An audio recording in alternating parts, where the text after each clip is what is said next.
Here's the big challenge of life. You can have more than you've got because you can become more than you are. That's the challenge. And of course, the other side of the coin reads, unless you change how you are, you'll always have what you got. I have found in my experience that income does not far exceed personal development. Now, sometimes income takes a lucky jump. But sure enough, unless you grow out where it is, it'll usually come back where you are. Life has strange ways. If somebody hands you $1 million, best you become a millionaire quickly, so you get to keep the money. Otherwise, sure enough, it'll disappear.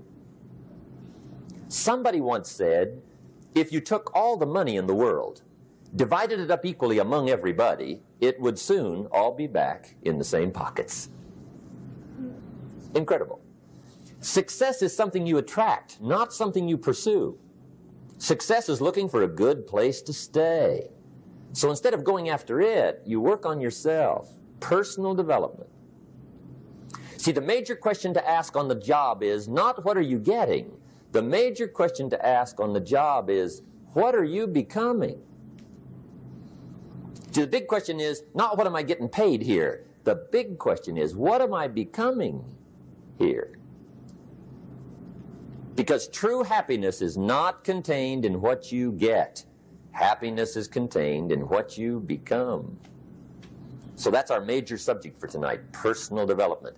Of all the assignments Mr. Schoaf gave me at age 25, this was probably the most difficult. In fact, I'm still working on this one. I think it's an unending challenge to see what you can become. The next subject is called basic laws. And it's good to study the basics. And I call these basics primarily because they come from the Bible. Now, I'm not a theologian or a minister, and that'll be apparent. But Mr. Schoaf taught me that the Bible was a good textbook for ideas and stories and success equations, how to live the better life. I found out that was true. He also taught me that the Bible is as practical as it is spiritual, and I found out that's true. If you look at your bank account and your income and you're not happy, there are several places in the Bible to check to see what the heck's wrong so you can make the changes. And we're going to cover some of those tonight, called basics.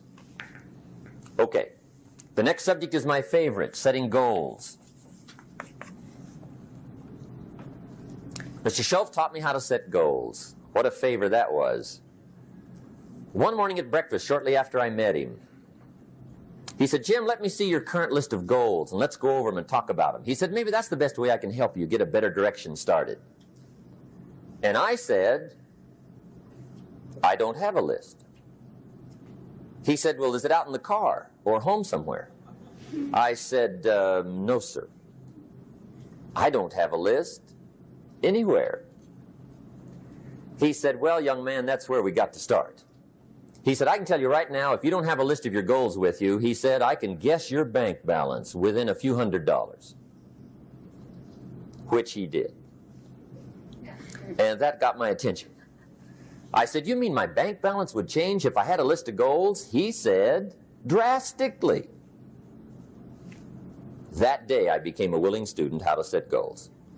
And sure enough, learning how to set goals changed my life. And I often wondered why no one had ever taught me how to set goals up until age 25. I went to high school, but if they offered it, I missed it. I went to college for a year, never heard it. I worked for Sears.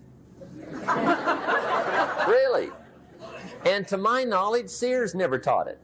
Right? How to set goals. So here I am, age 25, married, my family's starting, I've been to college, I'm working, and I still don't know how to set goals. But fortunately, when I was 25, I met the man who taught me how, and it revolutionized my whole life. Economically, socially, personally, it's incredible. So I want to share with you tonight what Mr. Schoaf shared with me, how to set goals. It can be a life changer. Okay, the next subject is the negative part of the seminar. Life is part negative, so we got to talk about the negative. And this subject is called diseases of attitude. Diseases of attitude. There's a lot of things that can wreck your chances to do well. We live in a rather dangerous world, so you got to be not only wise, you got to be careful. Now, attitude diseases are just as bad as physical diseases, right? High blood pressure, heart trouble. I mean, a lot of things will ace your chances to do well. So you've got to be careful. And attitude diseases are deadly. I mean, they'll destroy all the good things you start. Okay? So we'll go through those attitude diseases, how to spot them, how to look for them, what they are, and the cure. And I'm a pro on these because I've had them all, so I can give you excellent advice on these. Now, the last subject we're going to consider tonight is called the day that turns your life around. The day that turns your life around. And under this subject, we're going to talk about the emotions that can change your life. Human beings are emotional creatures, and emotions are powerful for life change. Now, of course, emotions are so powerful they can go either way on you. Emotions can either build or destroy. So you really have to employ emotions properly. We call civilization the intelligent management of human emotions. If you can intelligently apply your emotions in the right direction, no telling what can happen. Could turn your life around one day would be sufficient. So we'll talk about those. Okay. Now that's a lot to cover in one evening, but we'll keep at it here and see if we can't get it all done. I'd like to have you now jot down the theme of the seminar. Every seminar should have a theme, I guess. We've got one. It's on some of our literature if you happen to notice it, but if you didn't, for your notes, here it is. The theme of the seminar goes like this. The major key to your better future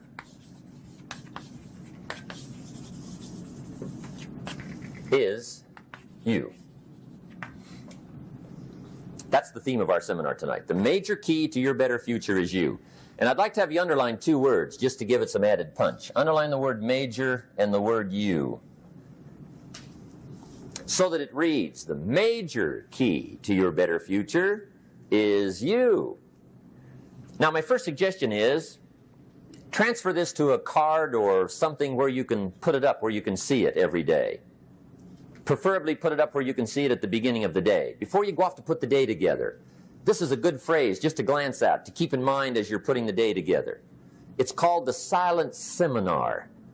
If you'll just let this talk to you during the day, I found it to be tremendously helpful. The major key to your better future is you. For a big share of my life now, I didn't have this one quite figured out, among a lot of things I didn't have quite figured out. Many things used to puzzle me back in those early days. I used to wonder why two people could work for the same company, one make twice as much money. Now, see, that used to puzzle me. And maybe they were the same age, graduated from the same school, live in the same community, work for the same company, with the same products and the same services. They've got the same traffic, the same problems, and one makes $1,000 a month, the other one makes $2,000 a month. Now that was my puzzling question.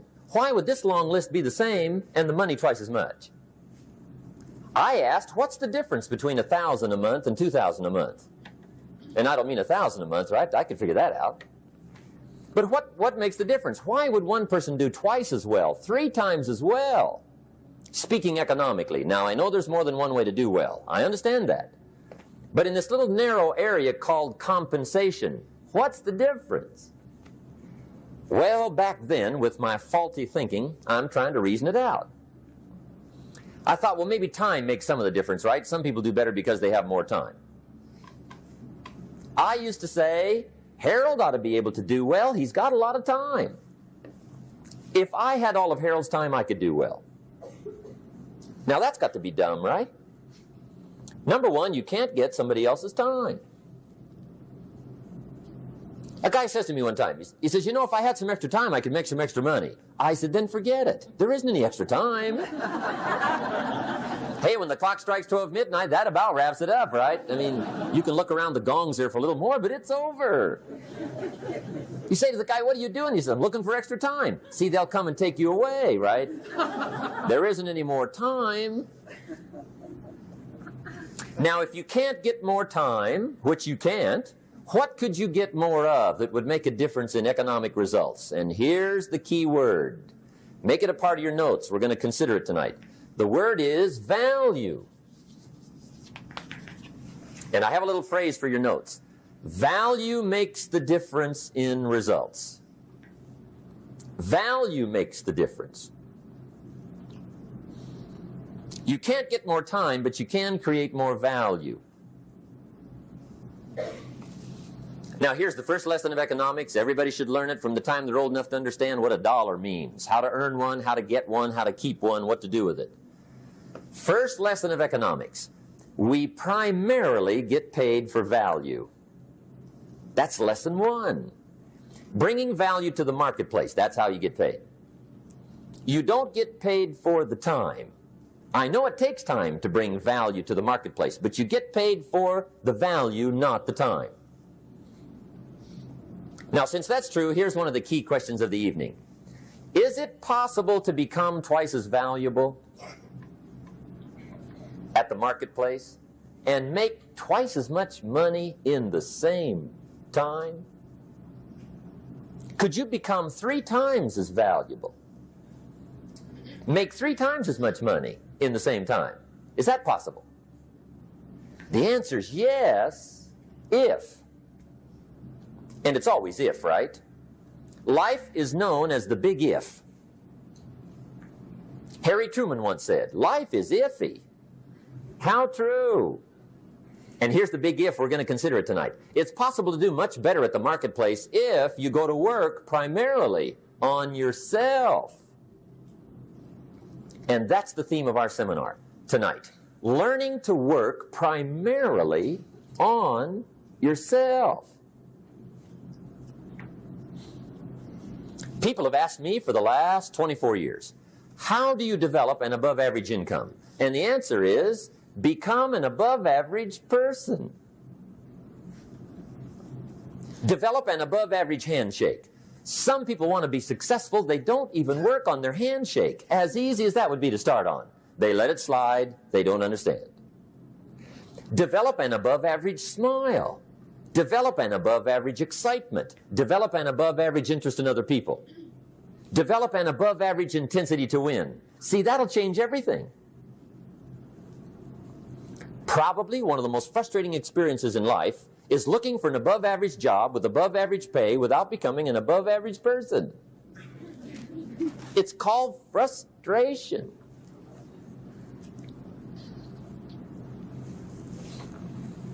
And Mr. Schoaf gave me probably the greatest clue he gave me when I first met him. He said, Jim, if you want to be wealthy and happy the rest of your life, just learn this lesson well. He said, learn to work harder on yourself than you do on your job.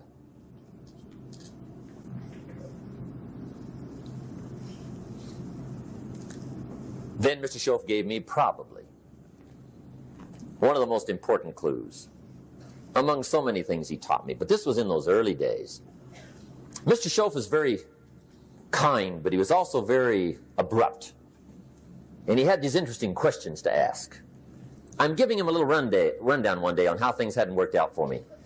He said, Mr. Rohn, I've got the answer for you if you will listen carefully. And listen carefully I did that day and for the next 5 years. If somebody's wealthy and happy, you gotta listen. He said, Jim, I've only known you a short time.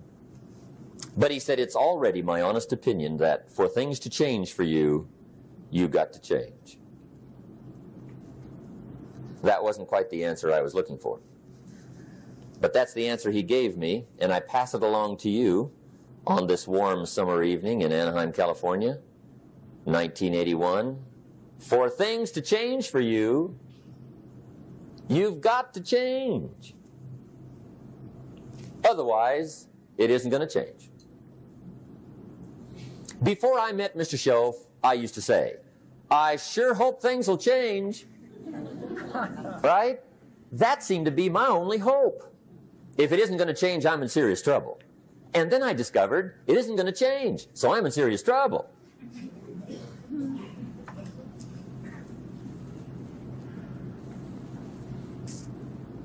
See, I can tell you what the 80s are going to be like. You have dropped into the right place. I did a seminar one time for Standard Oil executives and management in Honolulu. And we're having a conference one day on this big conference table.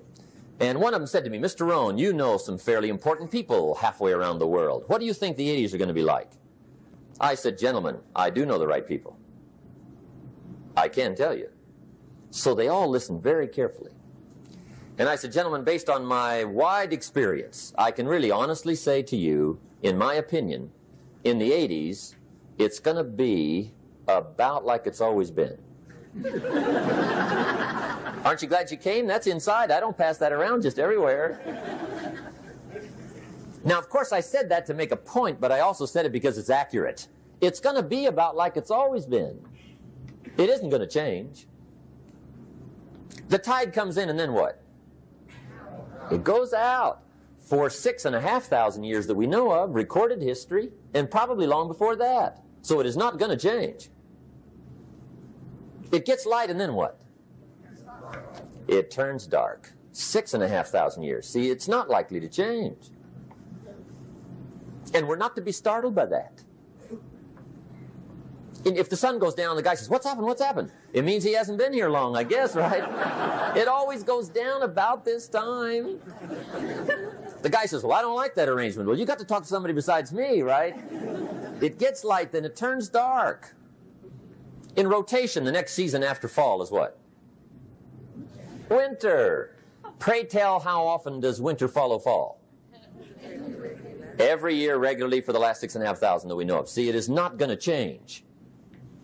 Now, some winters are long, and some are short, and some are hard, and some are easy, but they always come right after falls. It isn't going to change. Sometimes you can figure it out. Sometimes there's no way to figure it out. Sometimes it goes well. Sometimes it gets in a knot. Sometimes it sails along. Sometimes it gets in reverse. See, that's not going to change. The last 6,000 years reads like this: opportunity mixed with difficulty. That's how it reads. It isn't going to change. The man says, well, if it isn't going to change, how will my life ever change? Answer, when you change. And whether I'm talking to high school kids or business executives, my message is always the same. And it goes like this: the only way it gets better for you is when you get better.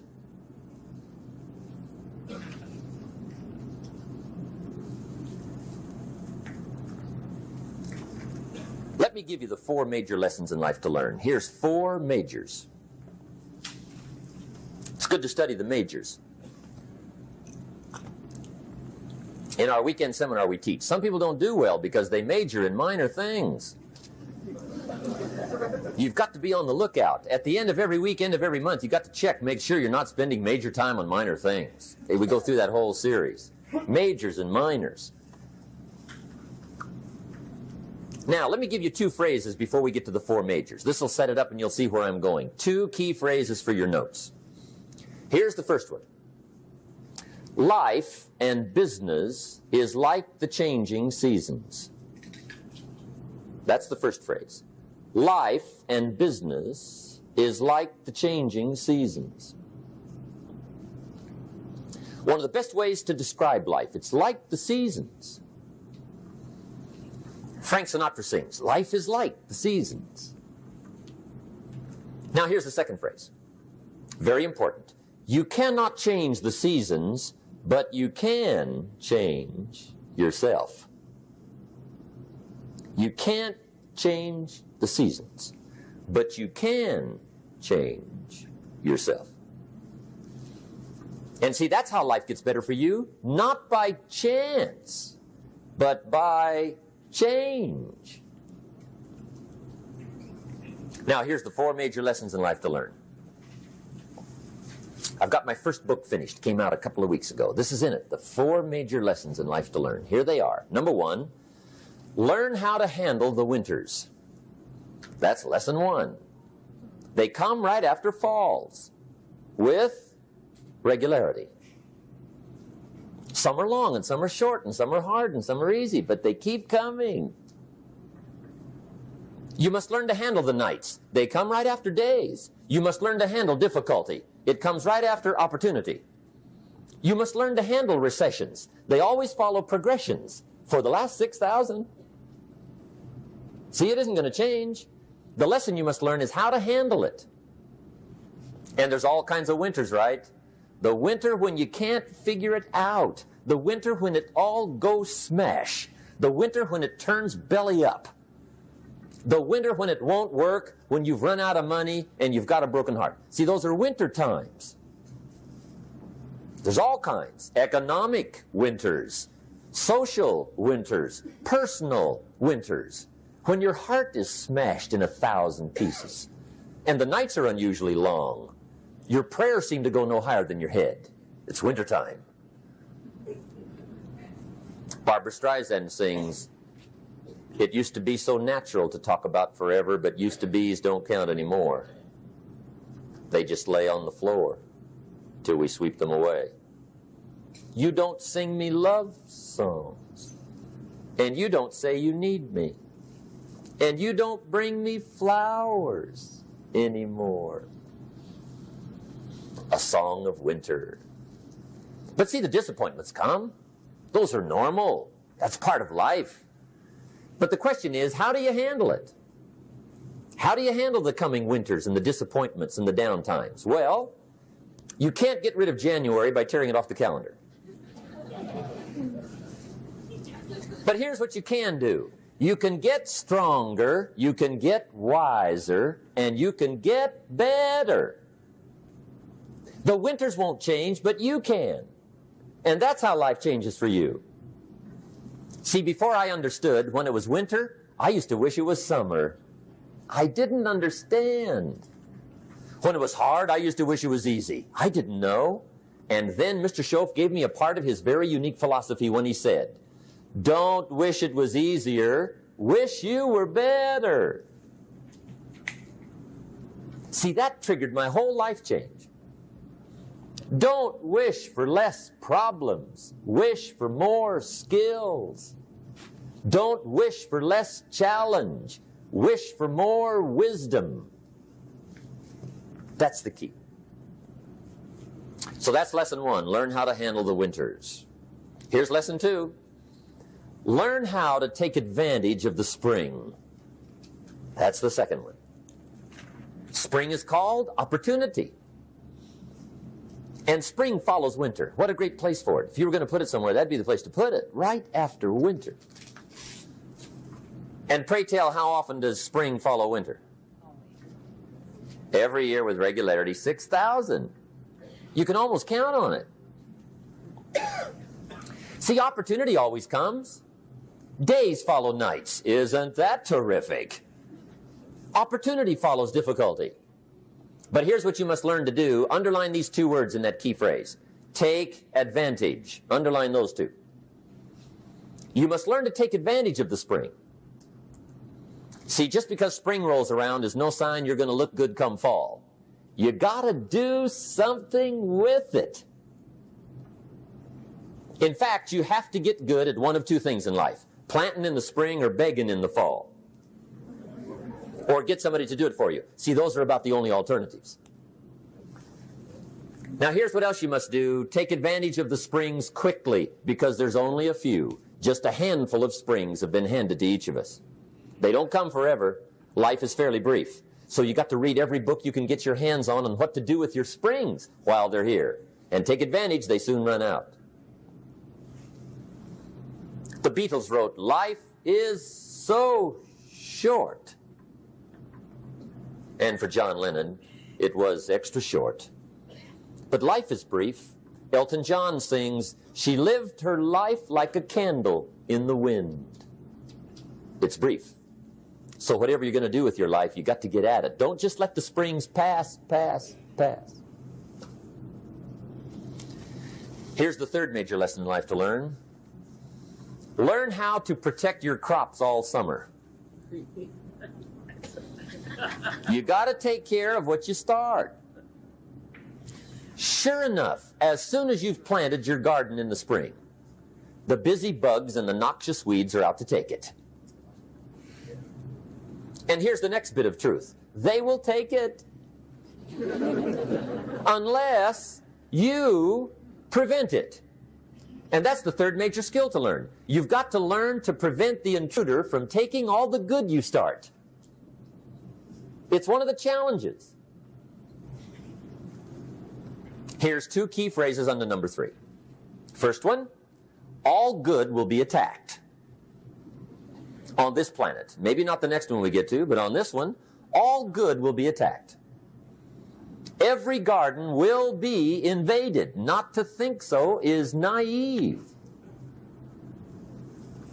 And here's the second phrase. All values must be defended. Political values, social values, community values, family values, marriage values, friendship values, business values. Every garden must be tended all summer. Third major lesson. Now here's number 4. Fourth major lesson in life to learn. Learn how to reap in the fall without complaint. Learn to reap come harvest time without complaint. Take full responsibility for what happens to you. It's one of the highest forms of human maturity, accepting full responsibility. It's the day you know you've passed from childhood to adulthood, the day you accept full responsibility. And another note, learn to reap in the fall without apology. Without apology if you do well, and without complaint if you don't. That's maturity.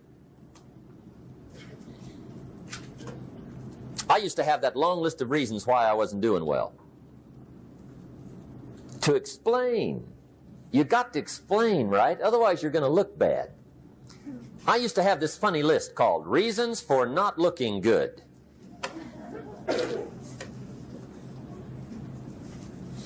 I used to blame the government. I mean, you can believe that or not. It was at the top of my list. I had a lecture second to none. The government. That was on my list. I used to blame taxes. Look what you got left after they take everything. And they expect you to do well. That was on my list there. Prices, that one's easy, right? You walk into the supermarket with $20, come out with a little half bag. So I had that on my list. I used to blame the weather. I blamed the traffic. I used to blame my car. I blamed the manufacturers. I used to blame the company. I blamed company policy. I used to blame the training program. I blame my negative relatives. They were always putting me down. I blame my cynical neighbors. They're just selfish, looking out for themselves. Won't loan you money? They were on my list.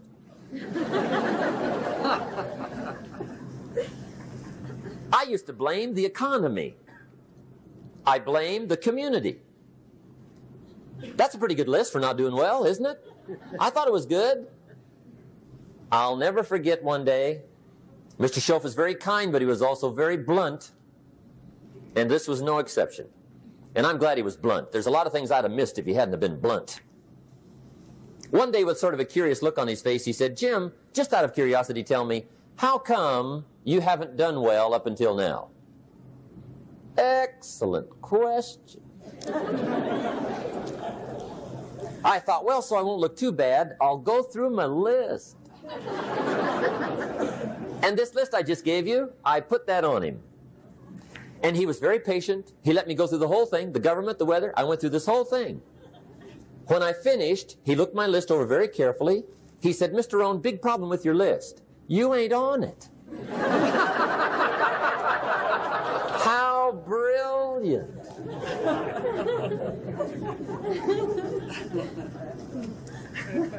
When I went to work for him a few months later, I learned very quickly to tear up my list, reasons for not doing well, and I threw it away. And I got me a fresh piece of paper. And I put one word on it. Me. There's a Black Heritage spiritual that says, it's not my mother nor my father, nor my brother nor my sister, but it's me, oh Lord, standing in the need of prayer. See, I used to blame everything outside. And then let me give you a little philosophy that helped turn my life around. For your notes, here it is.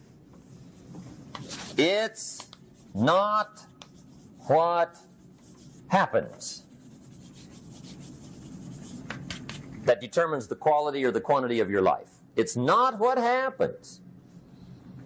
And the reason is because what happens happens to about everybody. No different.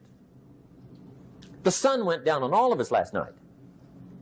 A common event, a happening.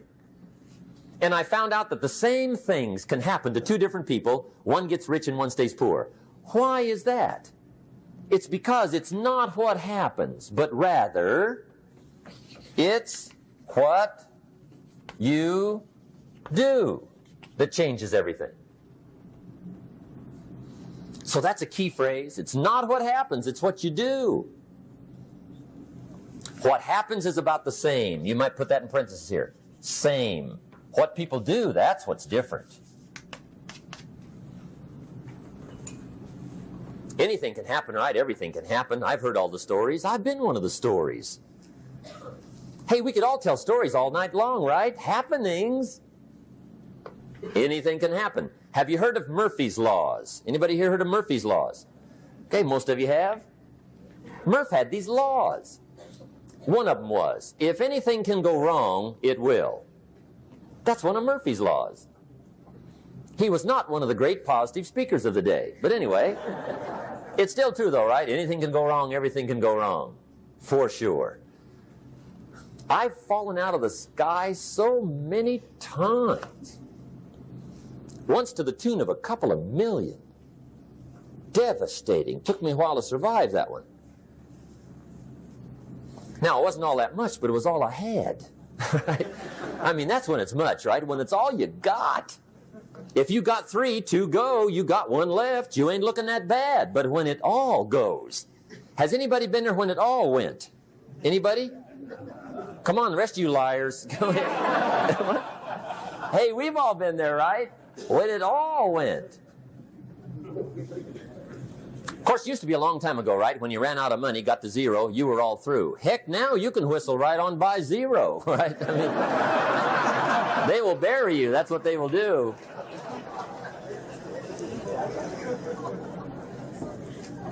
But see, those are the happenings, right? Everything can happen. Anything can happen. But it's not the happenings. It's what you do about it. Somebody says, yeah, but you don't understand the disappointments I've had. Come on. Everybody's had their share. Disappointments are not special gifts reserved for the poor. Everybody has them. The difference is what you do about them. It's not the weather. I used to blame the weather, and I discovered it rains on the rich. So see, that won't help. 2 men wake up one morning, there's a rainstorm on. One of them looks out his window, sees the rainstorm, and he says, wow, what a storm. With weather like this, they can't expect you to go out and make sales. He stays home. Same morning, the other guy looks out his window, sees the same storm, says, wow, what a storm. But he says, you know what, with weather like this, what a great day to go out and make sales. Most everybody will probably be home, especially the salesman.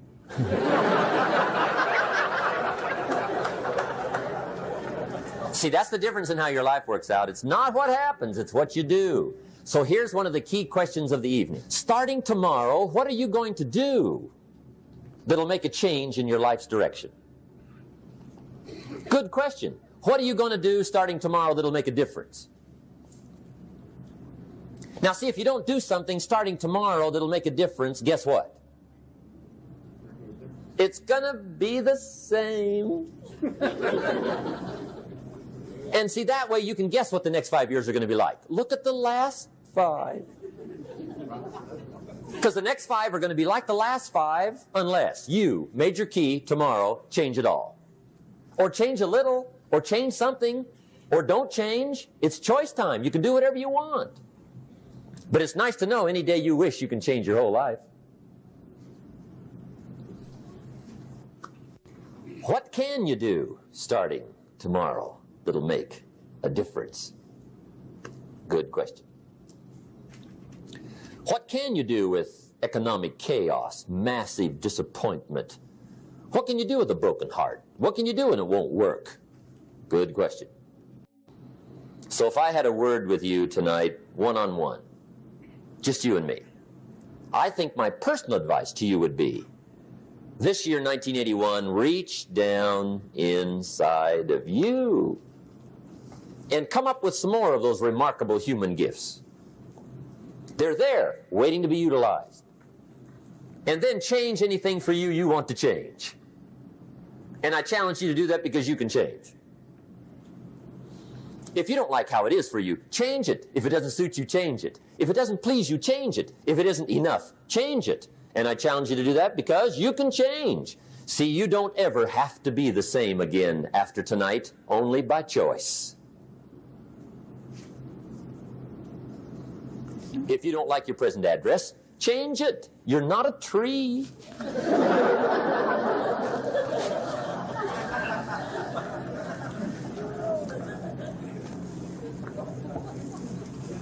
Now, let me give you 3 steps to personal development. Let's get down to the nitty-gritty.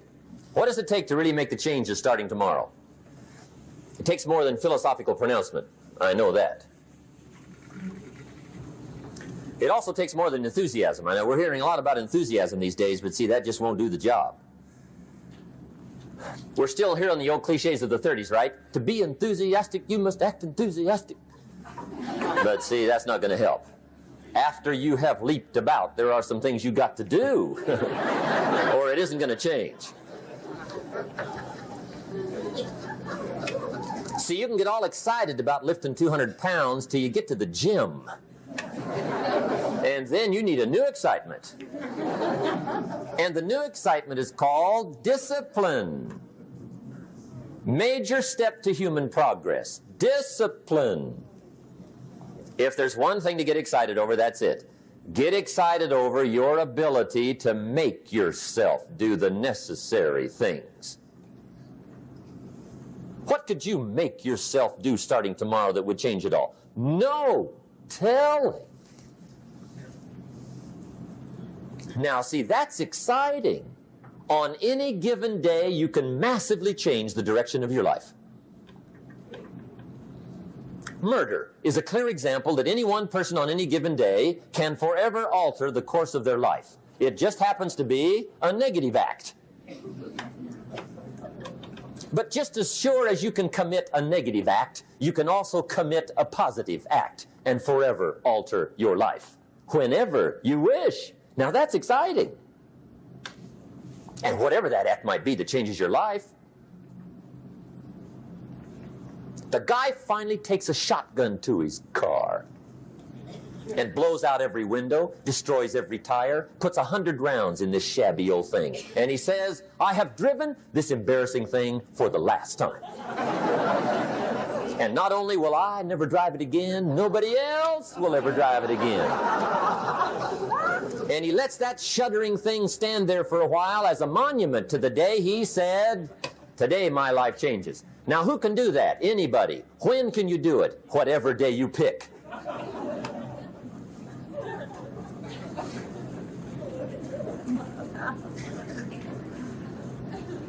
Now, here's the key to discipline. Start with the little disciplines. Get excited over the little disciplines. And get right on those, because those will lead to the big ones. You can't handle the big challenges in life unless you take on the little ones. Make a list of all the things you can do. Get right on those. Discipline yourself for those, both for the results and for the muscle and for the practice. So that when life hands you some big challenges, you'll be ready, you'll have the muscle. But see, if you don't handle the small ones, you can't take care of the big ones. Okay, here's what else it takes for life change. Self-motivation. Key phrase, self-motivation. I don't know why we call it self-motivation. It's really the only kind there is. You got to motivate yourself. Because I found out you can't change people. They can change themselves, but you can't change them. Lord knows some I've tried. But see, it won't work. People have to change themselves. I learned some of those lessons early. I built a little sales organization way back in those early days. I'm 25. And I had some nice people. I said, I'm going to make these people successful if it kills me. I almost died, right? I mean, you can't do that.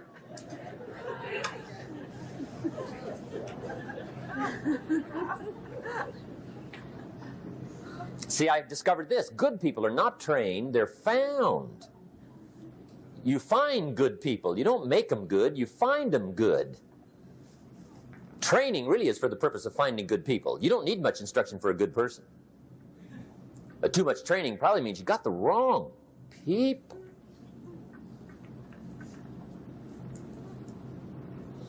So you got to find the right people. That's the key to getting a good job done.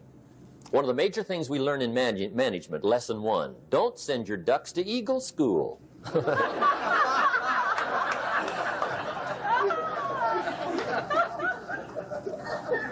Because it won't help. I mean, I'm telling you, it won't help, no matter how good your school is. And the little eagle badge and little eagle hat, I'm telling you, it won't help. It won't help. You can tell whether your school's done any good, right, is when it's over, right? The duck goes for his first rabbit and makes him a friend. You say, no, no, no. Anyway, so it takes self-motivation to really alter your life. And you don't want to give self-motivation away to somebody else and make it somebody else motivating you. The guy says, boy, if somebody just come by and turn me on. What if they don't show up, right? See, you got to have a better plan for your life. Okay. Now, if you're excited and you're ready to change, let me give you 3 steps to start life change that can change your life, your personality, your lifestyle, everything can change. Here's the steps. Number 1, find out how things work. The first key to doing better is find out. To change your life, really, you need ideas. There isn't anything an idea can't change.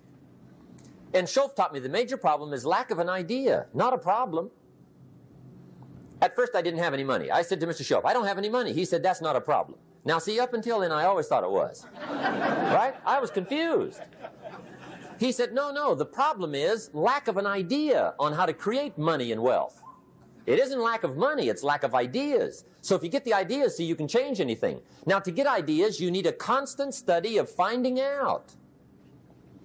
Now, Schoaf also said, when you find out something that works, put the information in your journal. Don't use your head for a filing cabinet.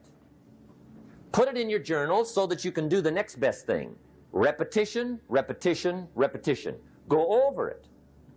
And if you repeat it, go over it, sure enough, someday, some mysterious day, the idea takes root, starts to grow, and shows up in your bank account, and your dress, and your personality, and your lifestyle.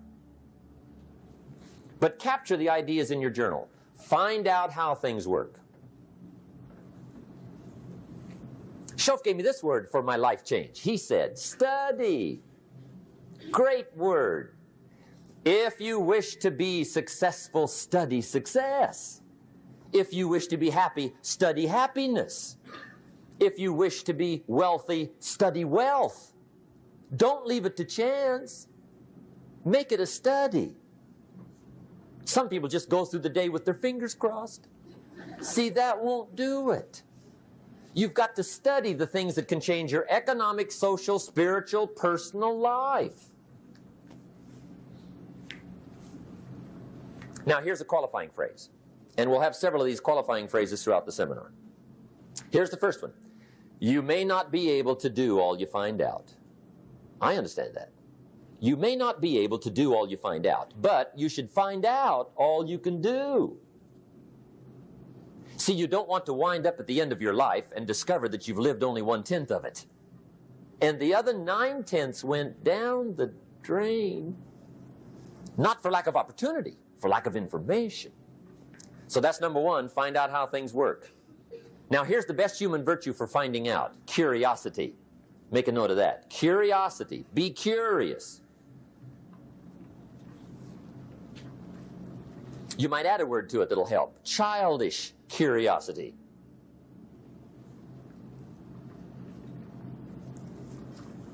What will kids do if they want to know something bad enough? Bug you. That's the phrase. They can ask 1,000 questions. You think they're through? They got another 1,000. They'll drive you to the brink. It's a virtue. when you got to know. Be like a child. In fact, Jesus, the master teacher, said, unless you can become like little children, you might as well forget it. You don't have a prayer. Excellent advice. You got to be like children. 4 ways, in my opinion, to be like a child. Number 1 is curiosity. Number 2 is excitement. Get excited like a child over your ability to make yourself do anything for change. 3rd is faith. Have faith like a child. Adults are too skeptical. And 4th is trust. Trust is a childish virtue, but the rewards are incredible. So be like a child. Now, if you're curious, let me give you 3 ways to find out how to change anything. Any life direction, any dimension. Here's 3 ways to find out how to change anything. Number 1 is to read. Become a good reader. All of the successful people I know and work with around the world, they're all good readers. Curiosity drives them to read. They got to know. They just read.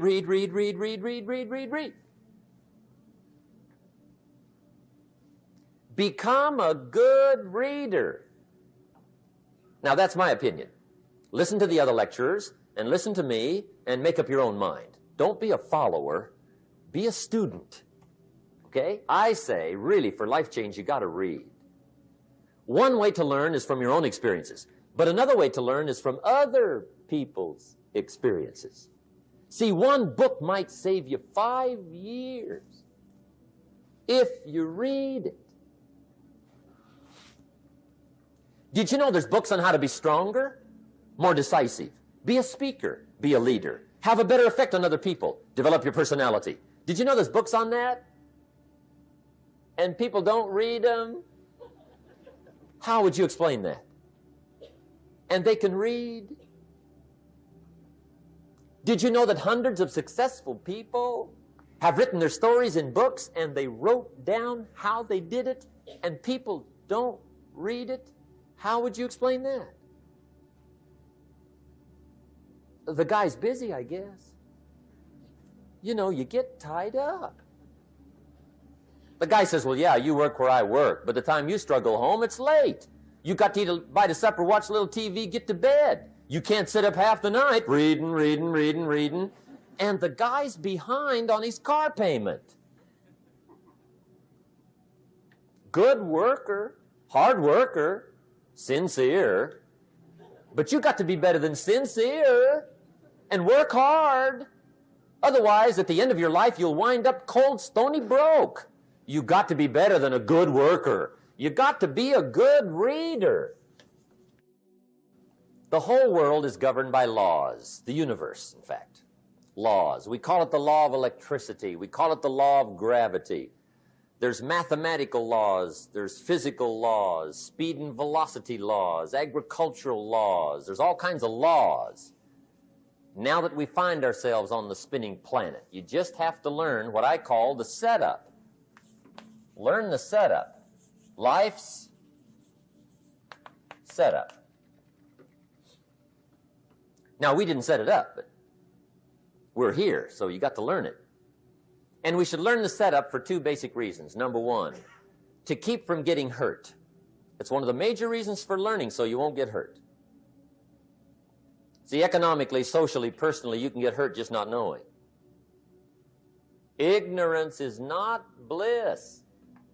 Ignorance is poverty. Ignorance is tragedy. You got to know, or you're going to get hurt. It's good to know not to walk out the 10-story window. That's excellent information. Now, what if a guy didn't know and he walks out? Now he's dead at the bottom. Somebody says, well, the poor guy didn't know. You got to know, or you're going to get hurt. Okay. Now, here's a parenthesis. You don't have to like the setup. I don't ask you to like how it is. That's not what's important. But it is important to learn how it is. Okay, so you don't have to like it, but you should learn it. That's what I tell the kids, right? Make sure you get the information. What you think about it, that's up to you. What you're going to do with it, that'll soon be up to you. But make sure you get it. See, there's nothing worse than being stupid. Nothing. I mean, being broke is bad, but being stupid is awful. And what's really bad is being broken stupid, right? That's about the end of the world. I mean, there isn't anything much worse than that. Unless you're sick. Sick, broken, stupid. I mean, that is it, right? There's nowhere else to go. So make sure you get the information. It's key. You don't have to like it, but learn it. If this big monstrous thing lifts up in the sky, hangs there for a little while, cuts loose, comes crashing down, boom, shakes the ground for 5 miles. And then this big monstrous thing lifts back up in the sky, hangs there for a little while, cuts loose again, comes crashing down, boom, shakes the ground for 5 miles. It just keeps doing that, this big monstrous thing, lifting up and then crashing down, boom. Now, you might come along one day and say, that's got to be a stupid arrangement, which is okay. You're entitled to your opinion. But the first thing you should learn to do is get out from under it, right? That's number one. You might have a great moral argument. You might want to shake your finger at the sky, but do it from over there, right? So you don't get smashed. It's called your basic smart. So number one, learn so you won't get hurt. Whether you like it or not, learn. Now here's the second reason for learning, the setup, to benefit. It's called the plus of life. And that's what life is, right? Both minus and plus. The minus is tragedy, heartache, misery, failure, unhappiness. But life is also happiness, prosperity, good feelings. So here's the key. Learn to get on the good side of the way things work.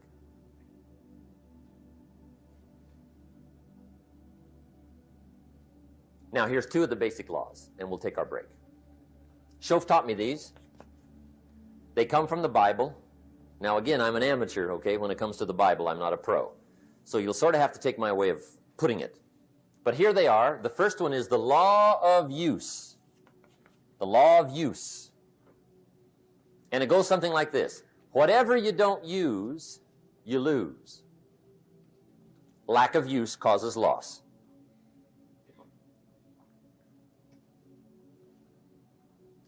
On this planet, maybe not the next one, but on this one, if you tie your arm to your body, leave it there long enough, you'll never use it again. It's over for the arm. Now, it may not be over, but it's over for the arm. The only way to keep the use of this arm is what? Keep using it. If you quit, you lose automatically. They don't bring it up for a vote. You lose automatically when you quit. Now, the same thing that goes for your arm goes for your brain, mentality. The same thing goes for all the human virtues. Ambition, unused, declines. Strong feelings, unused, diminish. It doesn't grow, it diminishes. Faith, unused, decreases. It's a law. Vitality unused diminishes. Energy unused decreases. The guy says, well, I'm going to save up my energy.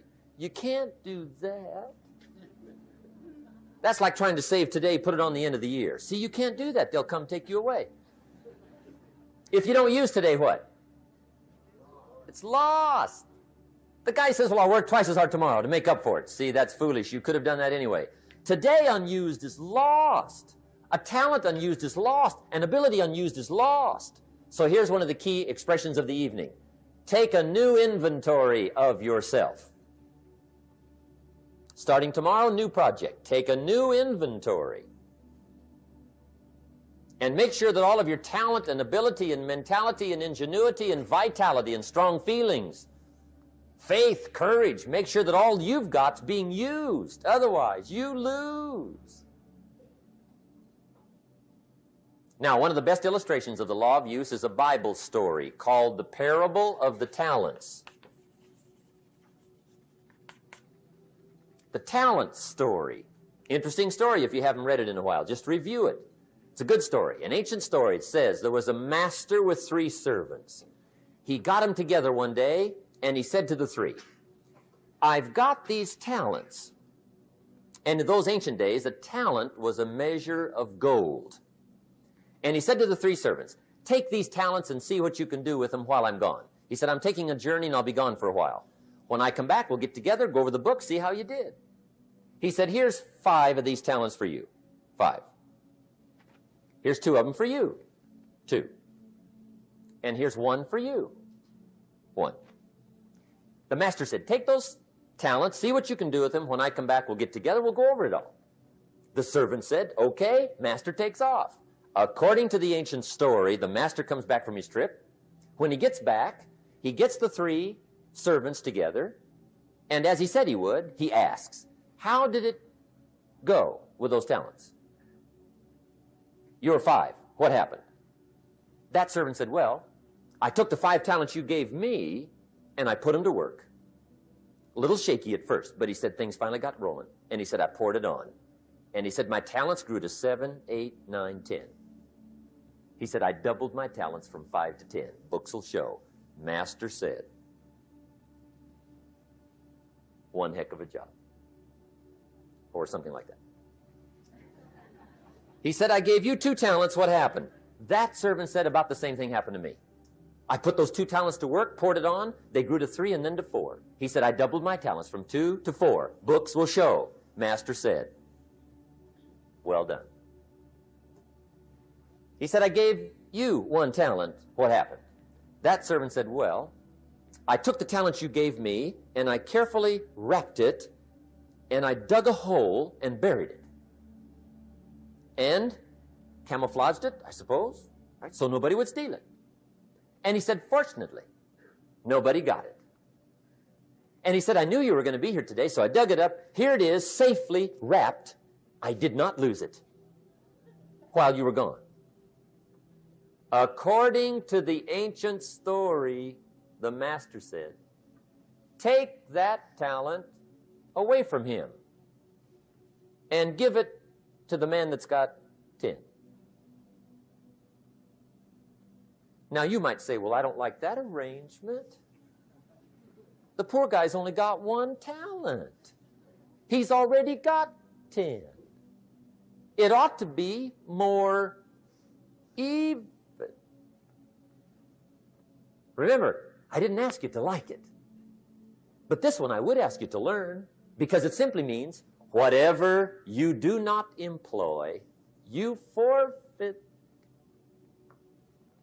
It's a law. So learn well the law of use.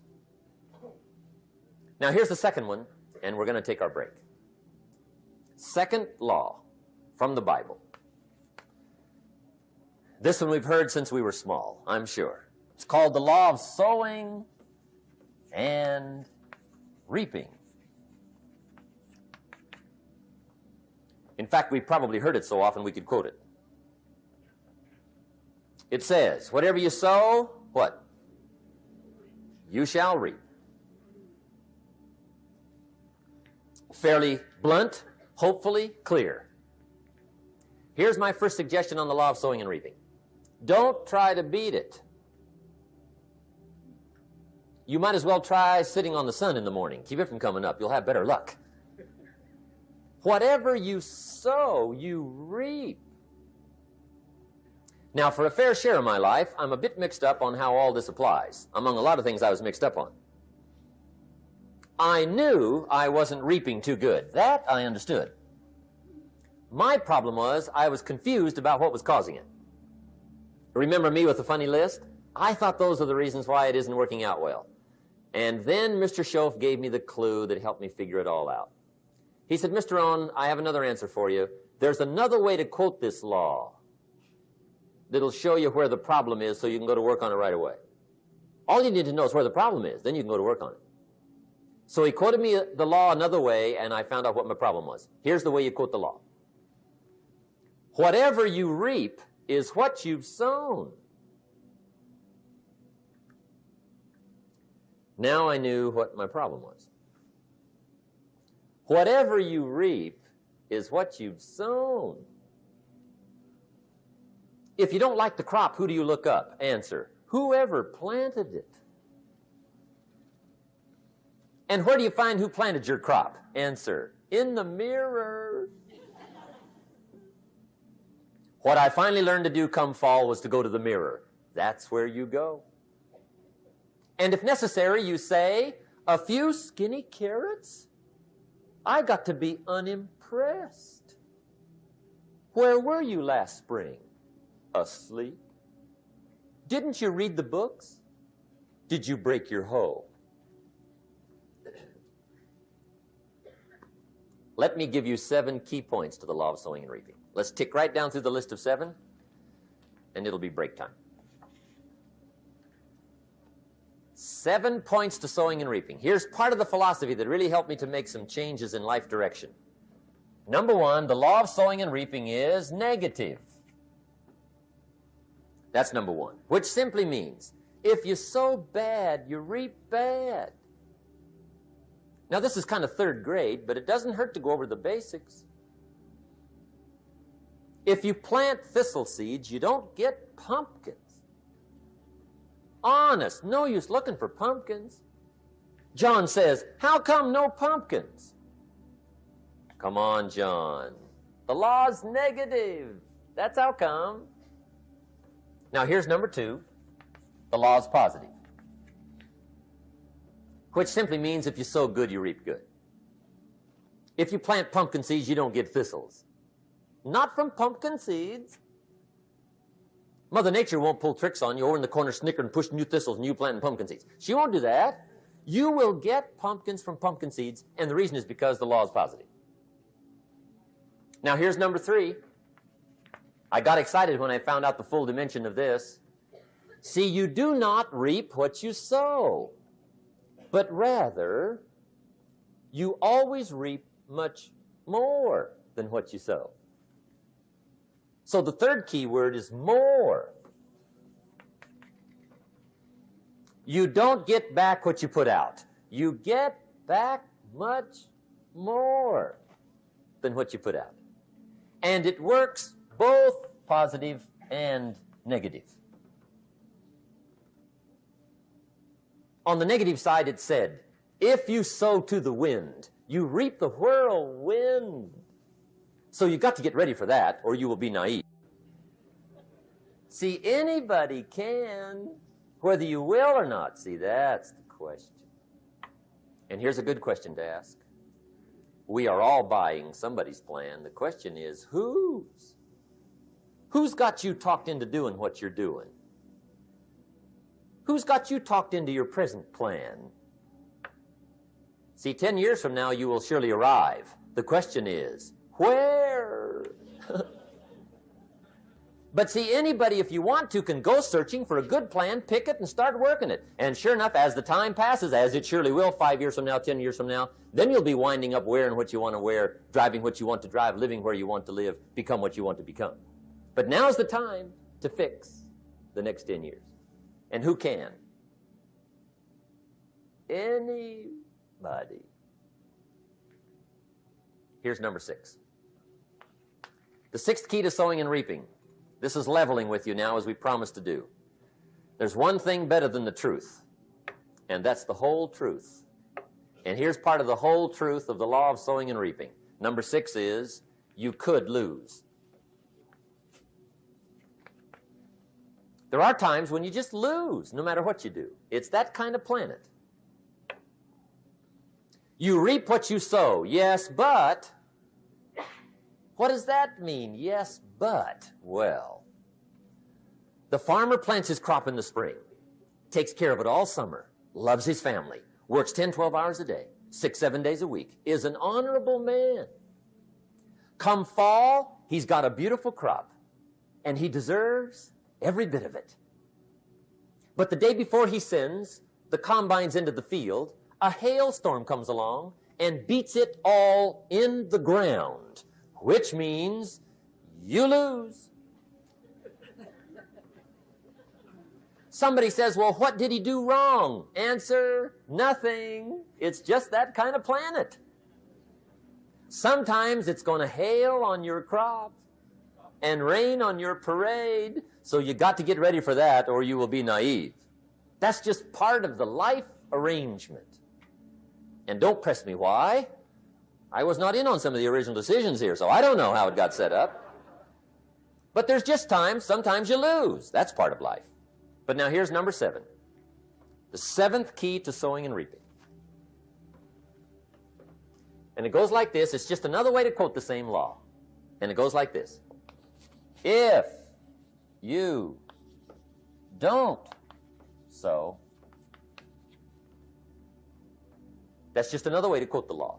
If you don't sow, what? You don't reap. You don't even have a chance. So if you looked at your game plan tomorrow, you might come to the quick conclusion, I got to get some sowing going. How true. Get you some sowing going.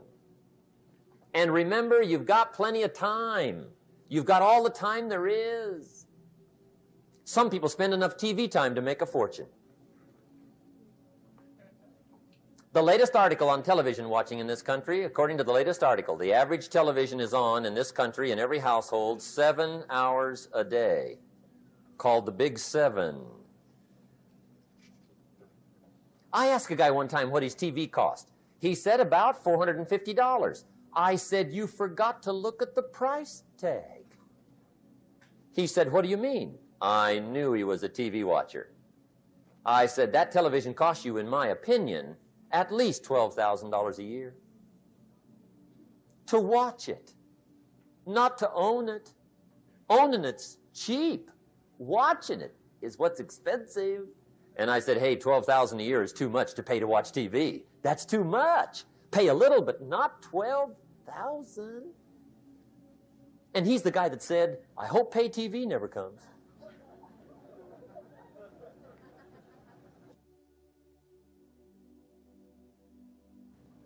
Okay. We're trying to cover an awful lot tonight. I realize that.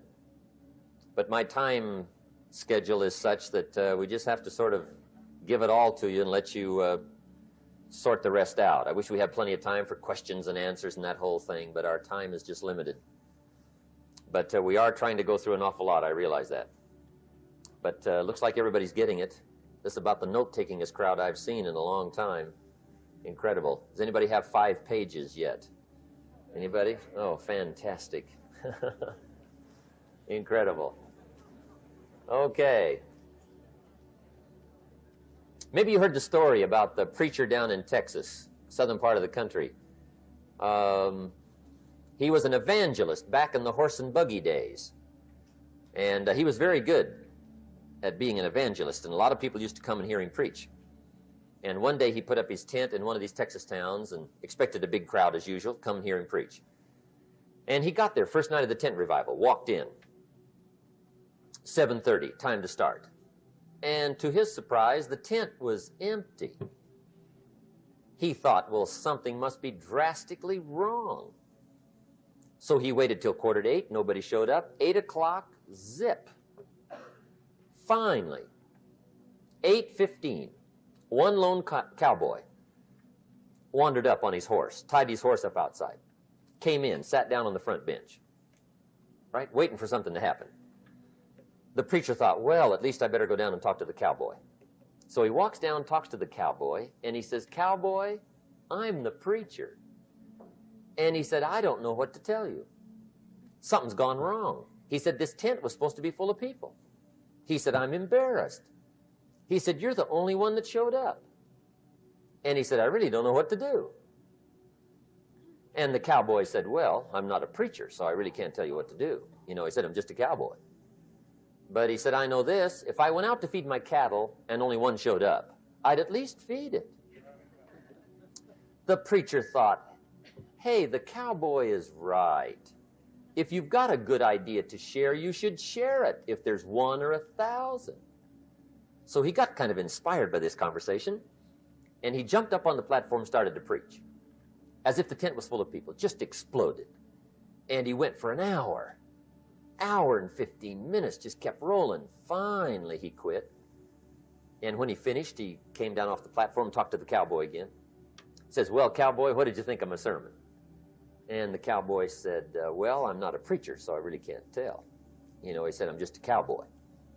But he said, I know this. If I went out to feed my cattle and only one showed up, I'd feed it, but I wouldn't dump the whole load on it.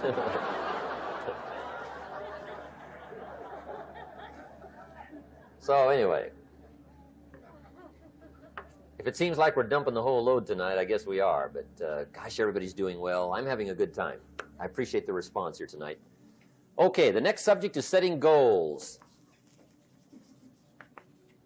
Let me show you what turned my life every way but loose. Mr. Schoaf dropped this idea on me, changed me completely. Setting goals. Here's what can easily happen if you don't set goals. It's easy to let life deteriorate into making a living instead of designing a life. And we all have a choice. Make a living or design a life. It's easy to get trapped by economic necessity and settle for existence rather than substance. That's easy. But the best advice I can give you on how to break out of that trap is to learn how to set goals. Mr. Schoaf put it to me this way. He said, Jim, if you had enough reasons, you could do the most incredible things. I never forgot how he put that. If you have enough reasons. See, reasons will change your whole life. Mr. Schoaf said to me, he said, Mr. Rohn, I think you've got plenty of intelligence, you've got plenty of talent, you've got plenty of ability. Probably what you lack is plenty of reasons. He said, I don't think your current bank balance is a true indication of your level of intelligence.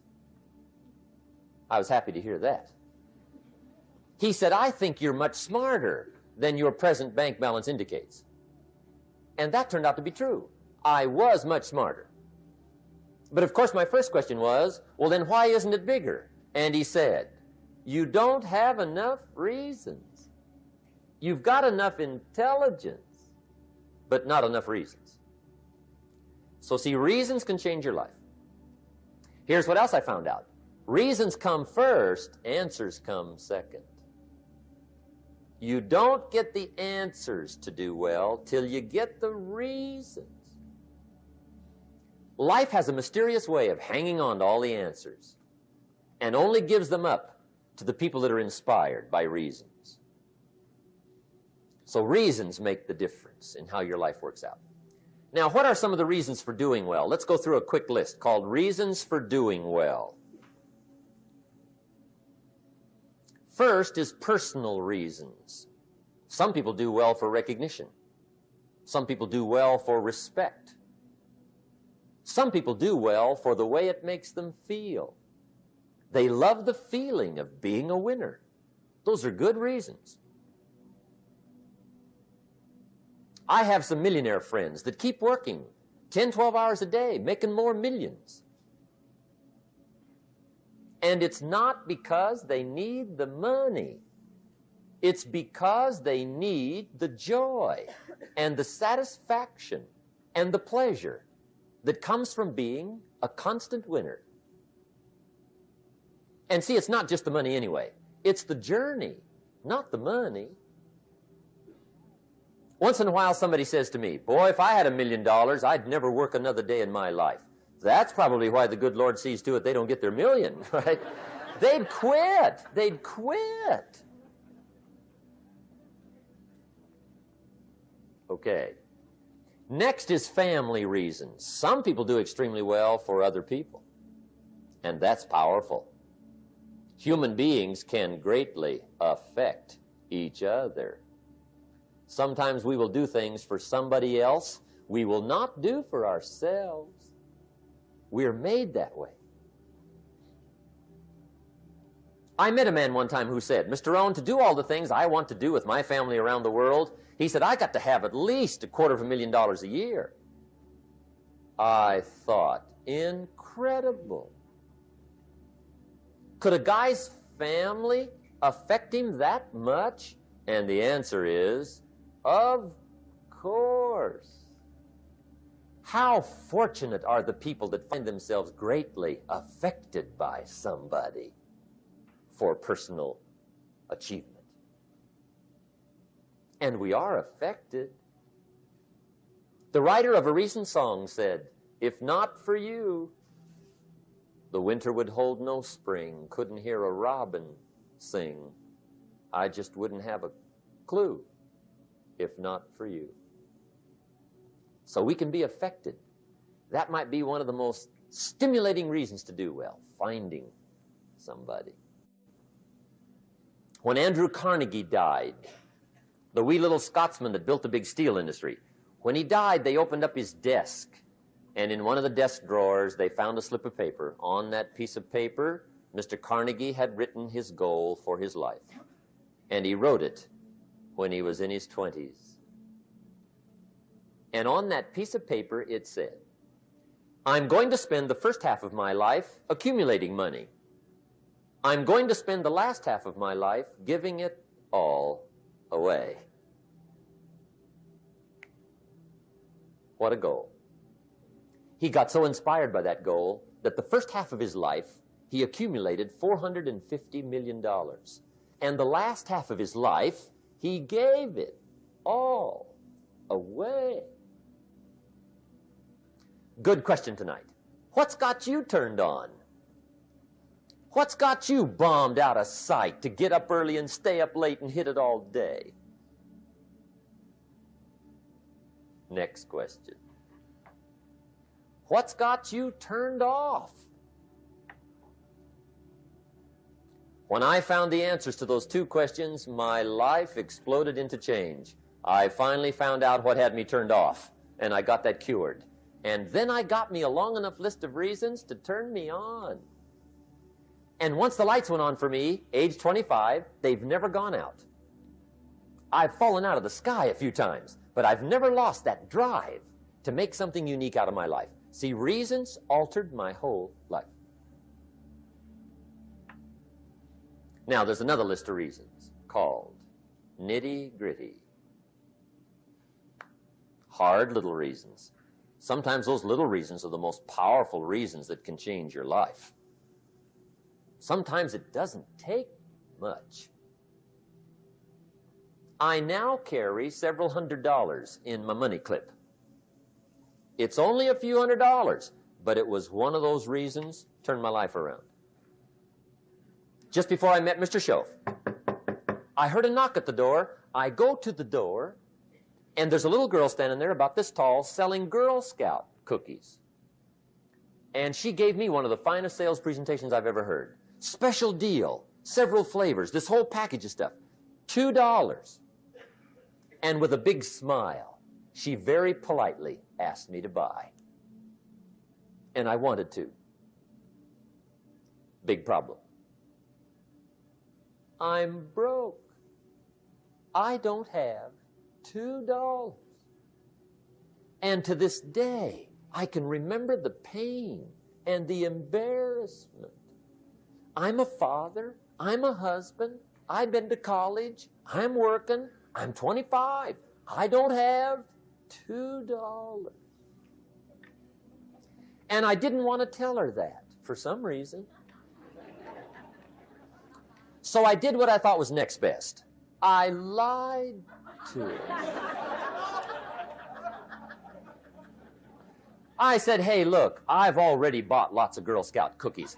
I've still got plenty stacked in the house," which was not true. But it seemed to get me off the hook for the moment. She said, "Well, gosh, that's wonderful. Thank you very much." And she went away.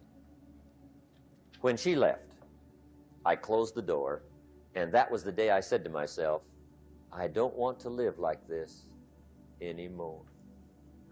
I've had it with lying, and I've had it with being broke. I'm never going to let this happen to me ever again. I promised that day I would work as hard as possible and would always carry plenty. It took me a little while, but now I do. It was one of those reasons. And I guess I carry plenty for two reasons. One is the way it makes me feel, but also in case I bump into another Girl Scout selling cookies. right? I'm ready.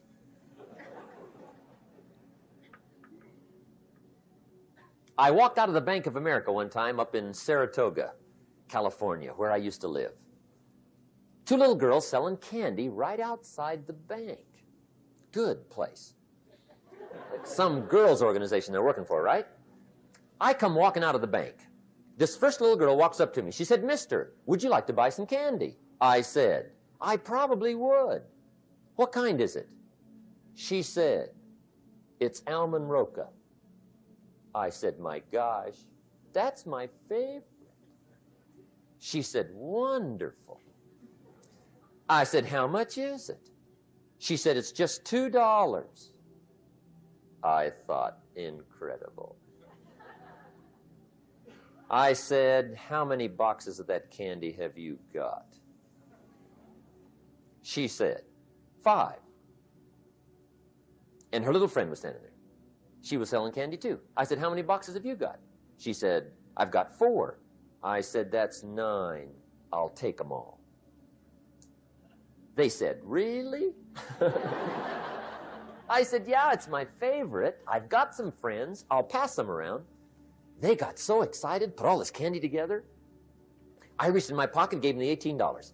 When I've got the candy and they've got the money, that first little girl looks up at me. She says, "Mister, you are really something." How about that? Can you imagine only spending $18 and have somebody look at you in the face and say, "You are really something"? Now you know why I carry heavy, right? I'm not going to miss anymore. It was just one of those reasons. Helped to change my life. One of my nitty-gritty reasons was budget finance. Budget finance used to grind my soul. Way back in those early days, I had fallen for one of those consolidation loans, where you take all your little hard-to-pay bills, put them into one big impossible-to-pay bill, right?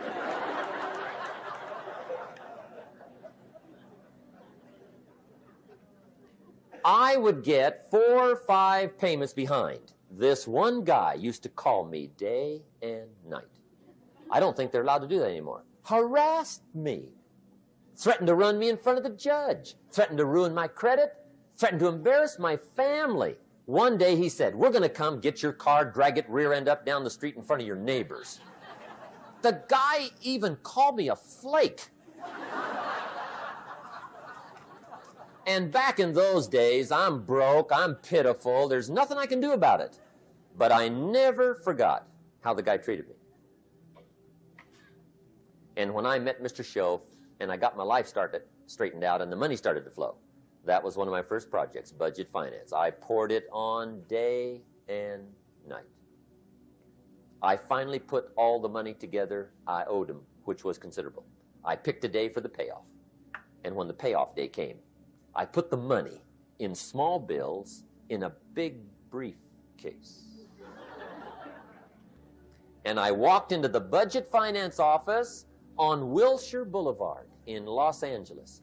The guy who harassed me so often, his desk was about 3 back. I walked right up to his desk, startled him. He wondered what I was doing there. It was the first time I'd been there since I'd borrowed the money, right? Without saying a word, I opened up this briefcase, dumped this pile of money all over his desk.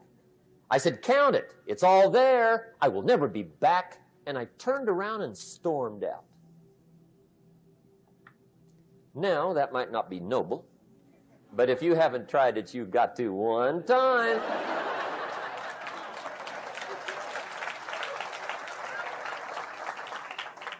It can be the day that turns your life around. All you need is a reason that turns you on.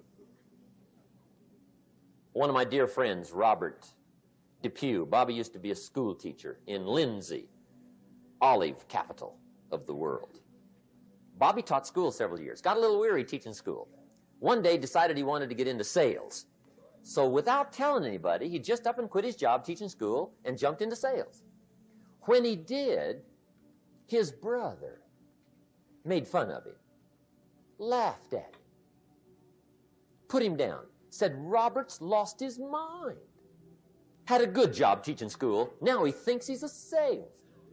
He's going to go down the drain, lose everything. Just put him down something fierce. Bobby said, the way my brother acted when I got into sales, he said, that made me so mad. I decided to get rich. And my question for you tonight is it possible to get that mad? Of course. Wealth is not a matter of intelligence. It's a matter of inspiration. Today, Robert happens to be one of my millionaire friends. Bobby's rich.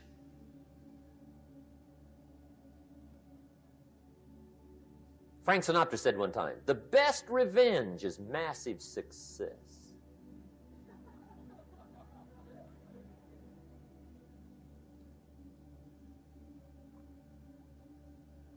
Hey, get you a long enough list of reasons so that after tonight you never lack for inspiration.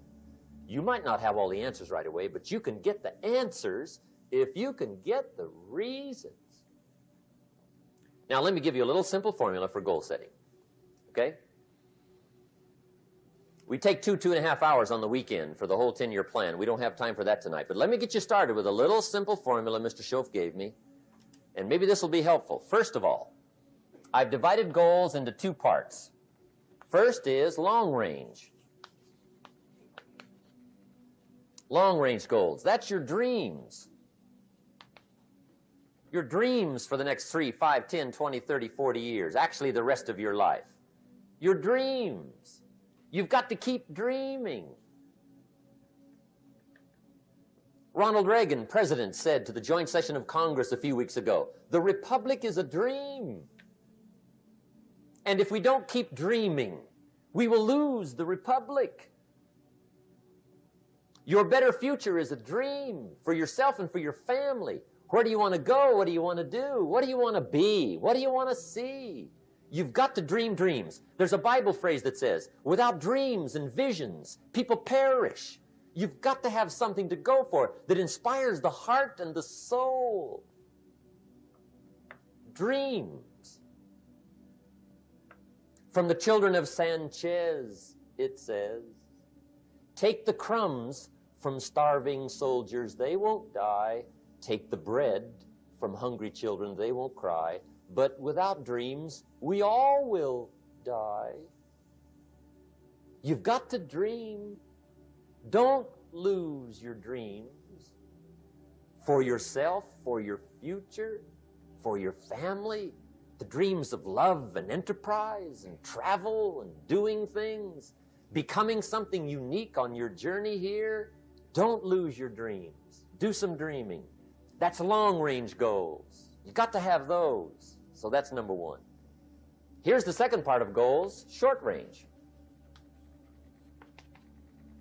Short-range goals. That's your goals for tomorrow, this week, this month, this year, the immediate future. We call these confidence builders. Because if you set up something short-range, go for it, get it, latch onto it, work hard, accomplish it. That starts building your strong feelings to go for your dreams. Now, I've divided goals into 3 categories. Here they are. Number 1 is economic. That's your goals for money, income, business, profits, production. Economics. Make sure you've got your economics well planned. Economics plays a major role in everybody's life. Economics is major, which means it ought to be meticulously well planned for tomorrow, this week, this month, this year, long range. What if you asked somebody tomorrow if you could see their meticulously well-planned list of economic goals? What would they probably say? They say, you some kind of a nut? You must be weird. Hey, I found out what success is. Success is doing what the failures won't do. Make sure you've got your economics well planned. It'll put you in the top 5%. One of the key little subjects we talk about on the weekend is the 7 fundamentals for wealth and happiness. And that's one of them, well-planned economics. It's a fundamental if you want to do well. Join the top 5%. Anybody in this room can join the top 5%, if you will. Okay. Now here's the second category of goals, things. Make a list of the things you want. And on my list of things, now I put everything. Little things as well as major things. Doesn't matter how small it is, it goes on my list. I used to just put major things, cars, homes. I don't do that anymore. I now load my list with everything. Everything. And the reason is, part of the fun of having a list is checking it off. That's it. Boy, at the end of the day, if you can go, got it, got it, got it, got it, got it, got it, whatever it is, right? You get into the habit. So load up your list, the things you want. Now, when you check off something major, celebrate. That's an important point to make. Celebrate your achievements. Live it up. Have a party when you reach something you've worked for a while. See, we all grow from two experiences. One is called the pain of losing. The other one is called the joy of winning.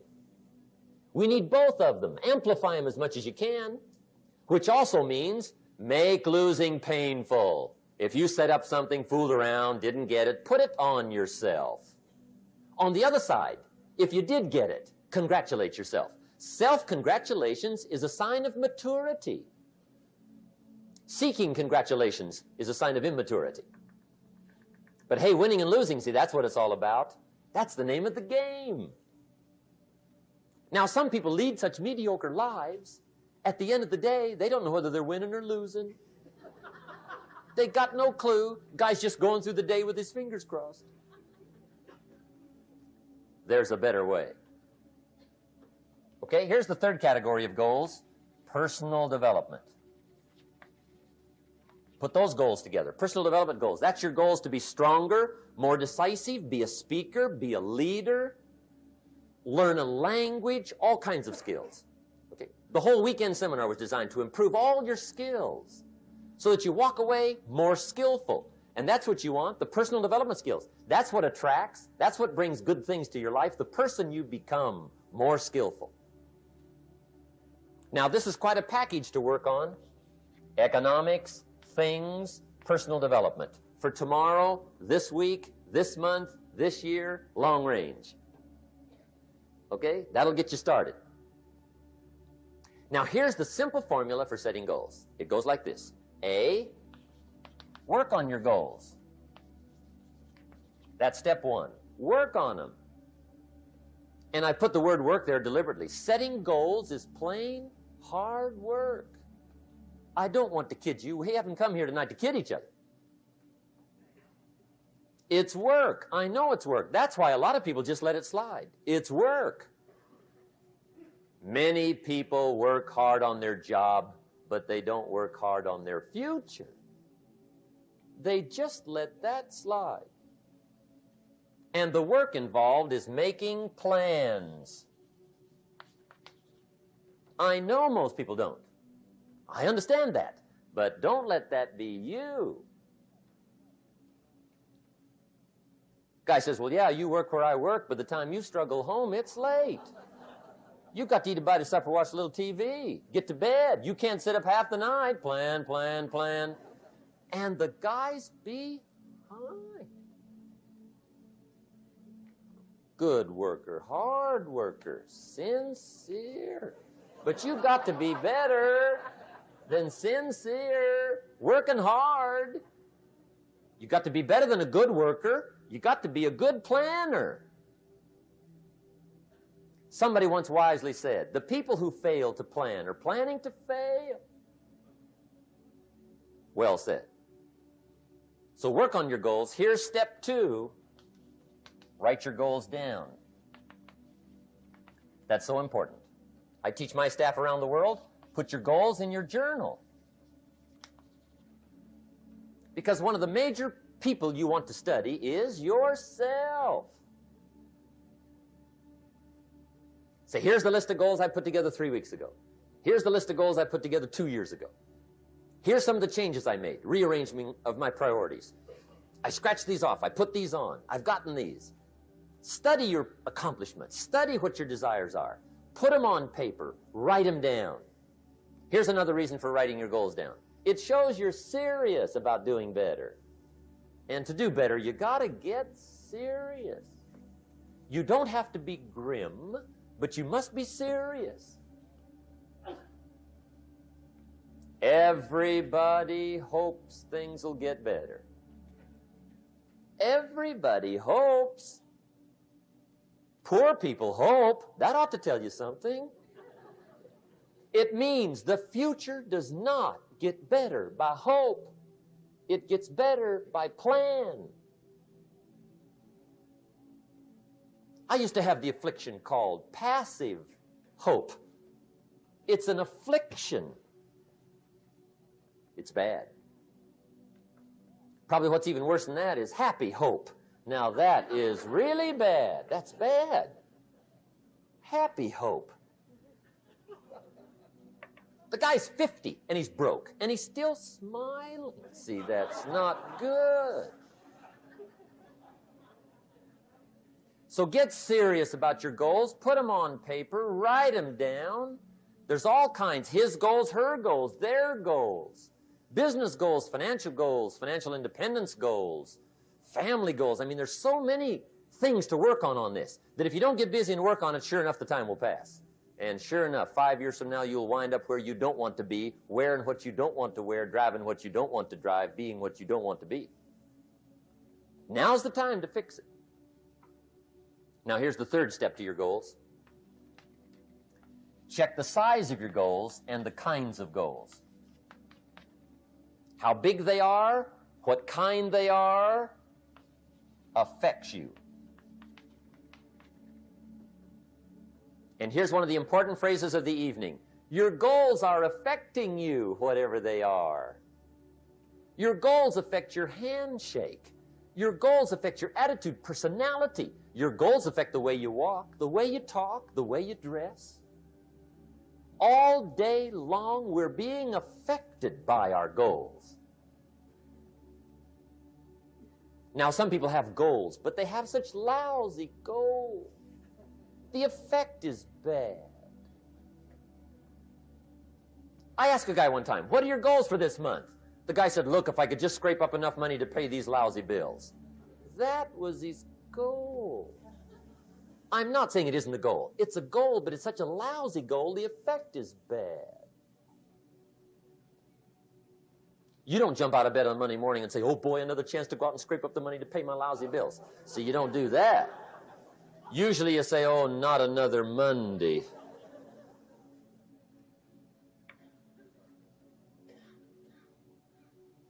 And some people have so given up on life, they have joined the thank God it's Friday club. How sad.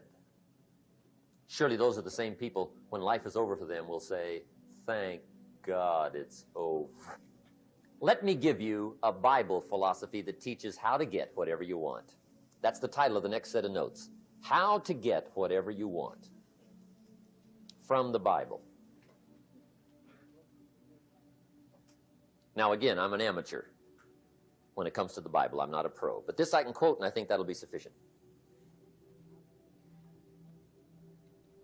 How to get whatever you want. Here's what it says if you're ready. It says, ask.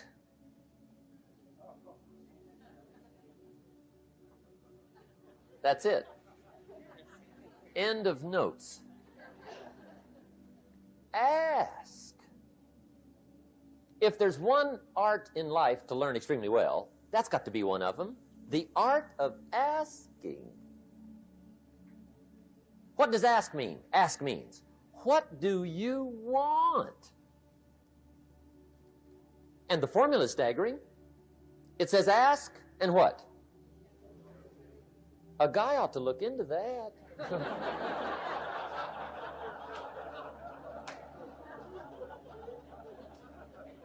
He says, yeah, but you work where I work, by the time you struggle home, it's late. You got to eat a bite of supper, watch a little TV, get to bed. You can't sit up half the night, ask. And the guys be... See, you've got to be better than a good worker. You've got to be a good asker. Now, let me give you 3 key points on asking and receiving. This can do it. Number 1, asking is the beginning of receiving. Asking starts a unique process, mental and emotional. I don't even know how it works. All I know is it works. It's like pushing a button and all this machinery starts working. I don't know how. It just works. There's a lot of things you don't need to know how. Just work them. Some people are always studying the roots. Others are picking the fruit. I mean, it depends on what end of it you want in on. Asking is the beginning of receiving, so start the process. Here's number 2. Receiving is not the problem. Receiving is automatic. Now, if that's true, receiving is not the problem, what's the problem? Failure to ask might be one of your major problems. I don't know. Check it out. The guy says, oh, now I see it. I got up last year and hit it every day, but there's not a scrap of paper with my goals on it. Good worker, poor asker. So you got to change that. Here's number 3. Receiving is like the ocean. There's plenty, especially in California. It's like an ocean here.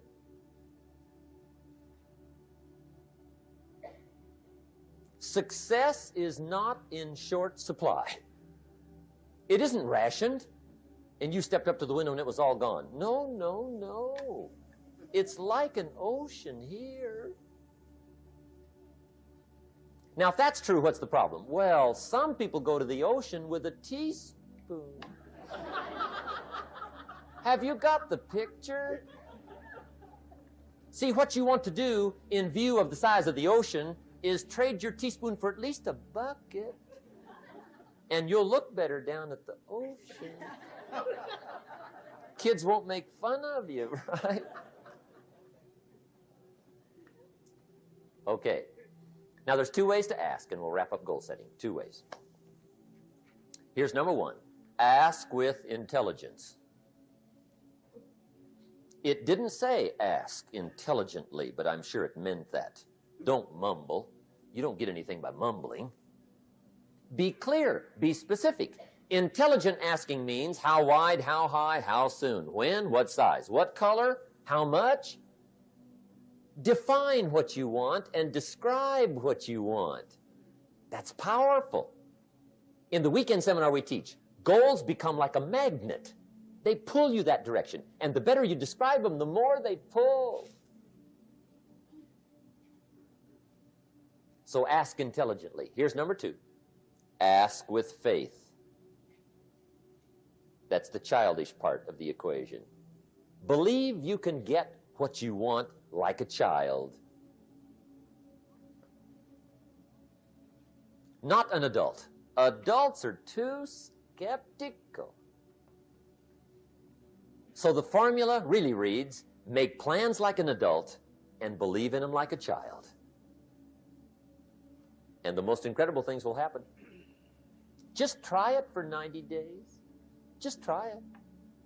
You can always go back to the old ways. Just try it. Just 90 days, 90 days. Now, here's the last qualifying phrase on goal setting, as we promise to qualify everything. And it simply goes like this. Remember, you won't get everything you want. And we've already studied the reason for that. Simply, sometimes it hails on your crop and rains on your parade. It's that kind of planet. So you won't get everything you want, but if you will work this goal-setting formula, you can get plenty for wealth and happiness. Okay, that's goal setting. We use it around the world. We recommend it. Now, maybe it won't work as well for you as it has for me. I don't know. Maybe not. But what if it did? You got to try. Okay. Here's the last subject, the day that turns your life around. Let me just quickly give you a list of 4 emotions that can change your life in one day. Emotions are powerful. Sometimes it doesn't take much to alter your whole life direction.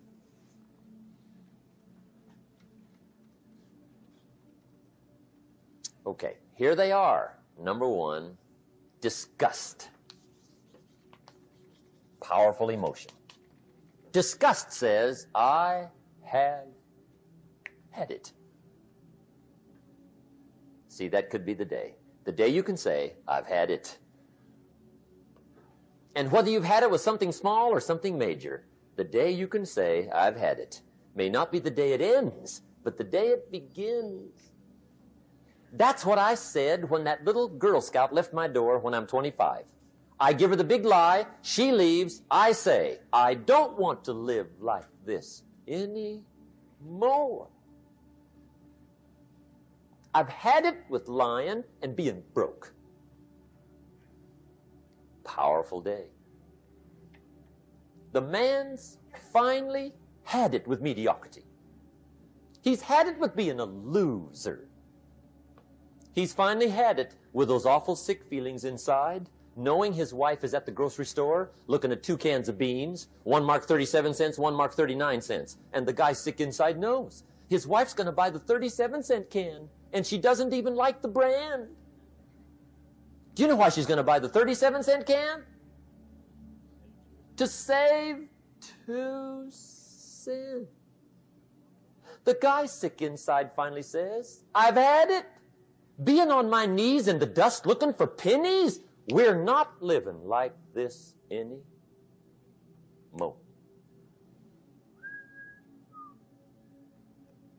Could be the day that turns your life around. The day you can say, I've had it. He walks into his closet and rips everything in it to shreds and says, I've worn this embarrassing stuff for the last time. And not only will I never wear it again, no one else will ever wear it again. Commit an act that says, I've had it. Powerful. Here's the next one. Decision. And decision-making is powerful. And it's emotional. That's those knots in the pit of your stomach, right? Waking up in the middle of the night in a cold sweat, trying to decide. We sometimes call it inner civil war. What shall I do? Well, for progress, you must decide. The best advice I can give you came from a wealthy friend of mine who said, if it's easy, do it easy. If it's hard, do it hard. Just get it done. If you went home tonight and in the next few days cleaned up a whole list of decisions, that might furnish enough inspiration for the next 10 years. I found this out many times after you've decided. Getting on with it is easier than deciding. Sometimes decision is the toughest part. Here's the next emotion, desire, wanting to bad enough. And I don't know how to tell you to want to. That's something you've got to come up with. There's 2 things I know about desire. Number 1, it comes from inside, not outside. You don't send off for it. Number 2, I know desire can be triggered by something. Who knows what it might be? Sometimes desire waits and sleeps for something to happen. Maybe it's a book, maybe it's a song, maybe it's a sermon, maybe it's a lecture, a seminar, maybe it's the conversation of a friend, a happening, an event. Who knows? The best advice I can give you is what I give my staff. It goes like this: welcome every human experience. You never know which one is going to turn it all on. Even the bad experiences. Sometimes from the bitterest experience comes the greatest awakening. So let down the barriers, take down the walls. The same wall that keeps out disappointment keeps out happiness. Let life touch you. Don't let it kill you, but let it touch you. Here's the last one. This one's powerful. Resolve. Resolve says, I will. Two of the most powerful words in the language. I will. Benjamin Disraeli once said, nothing can resist a human will that will stake even its existence on the extent of its purpose. Shortly put, I'll do it or die. See, that's powerful. That could be the day that turns your life around. The world has a strange way of stepping aside when somebody says, I'll do it or die. The man says, I will climb the mountain. They've told me it's too high, it's too far, it's too rocky, it's too difficult, it's never been done before, but it's my mountain, I will climb it. Pretty soon you'll see me waving from the top. Or dead on the side, because I ain't coming back.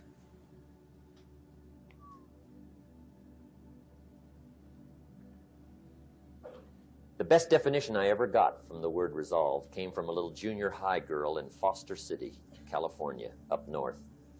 I'm talking to the junior high kids one day. I love to ask kids definitions. They come up with beauties. I got to the word resolve and I asked, who can tell me what resolve means? And I got several hands, and they were all pretty good, but the last one was the best.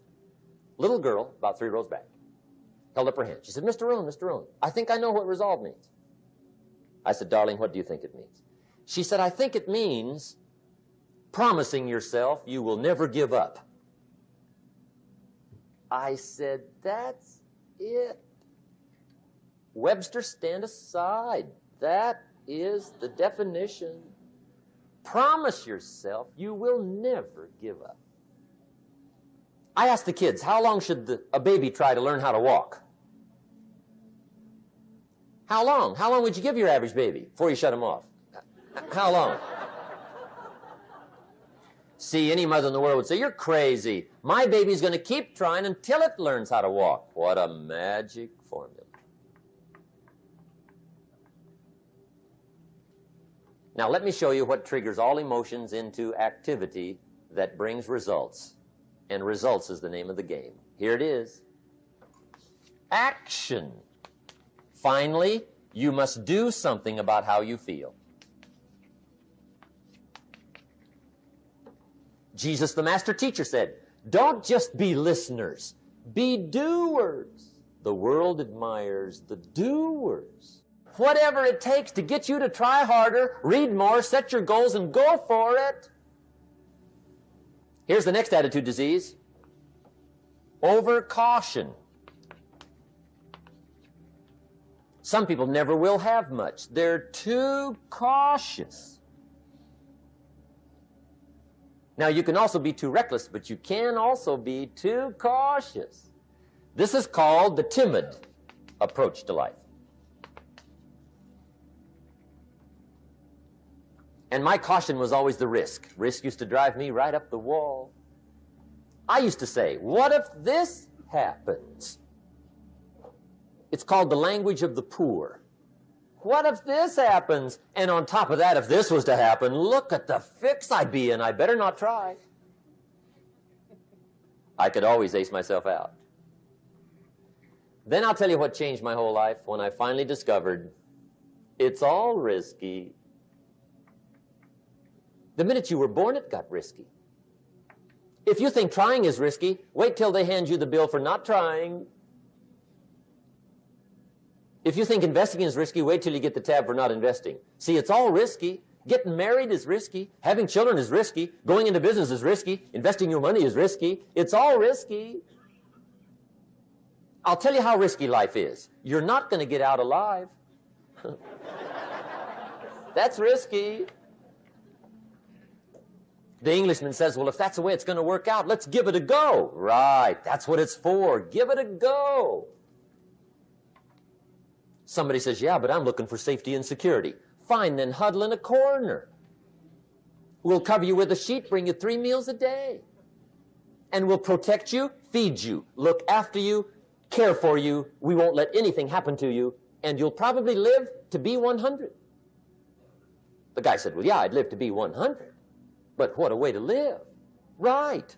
What a way to live, safe and secure. Don't ask for security. Ask for adventure.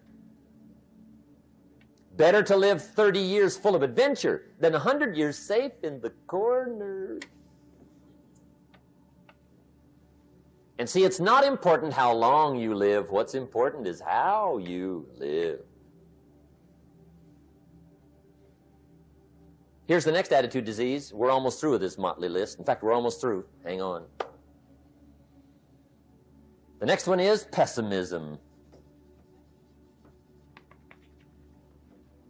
Pessimism, the deadly disease of always looking on the bad side, the problem side, the difficult side, checking all the reasons why it can't be done. The poor pessimist leads an ugly life.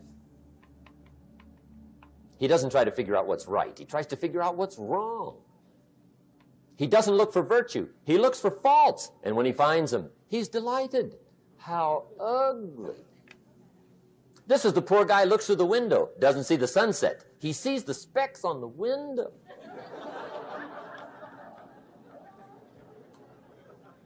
And this is the poor guy, right, who rushes up, takes such leave of his senses. This guy rushes up and he says, I've got 5 good reasons why it won't work. He's so dumb he doesn't know. All he needs 1. He's got 5.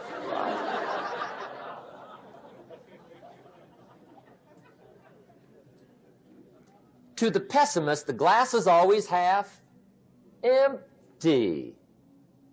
To the optimist, the glass is half full. Why would the same measure affect people 2 different ways? Answer, it all depends on how you look at it. Our lives are mostly affected by the way we think things are, not the way they are. The way we think they are affects us most. There's a subject we don't have time to get into tonight called better thinking habits. One of the major things Shove taught me when I met him, he said, poor thinking habits keeps most people poor. Not poor working habits. Most people work hard, but they don't think hard. And Shove taught me that the mind is like a factory, a mental factory. And whatever you think about all day long pours ingredients into this mental factory. And that's what builds the economic, social, financial fabric of your life. He quoted me a Bible phrase that says, as you think, so you become. How awesome. When he talked about poor thinking habits, he had me. I used to start the day reading the morning newspaper. I mean, you can believe that or not. I'd get a cup of coffee and read the paper. I'd load up on wars and riots and murders and stabbings and killings and bank robberies and muggings and car wrecks and tragedies. I'd even read the back pages. I seem to like that stuff for some weird reason. I'd load up on all that, and then I'd start the day. You can imagine the kind of days I used to have. You walk around on your financial knees. They call you economic peewee.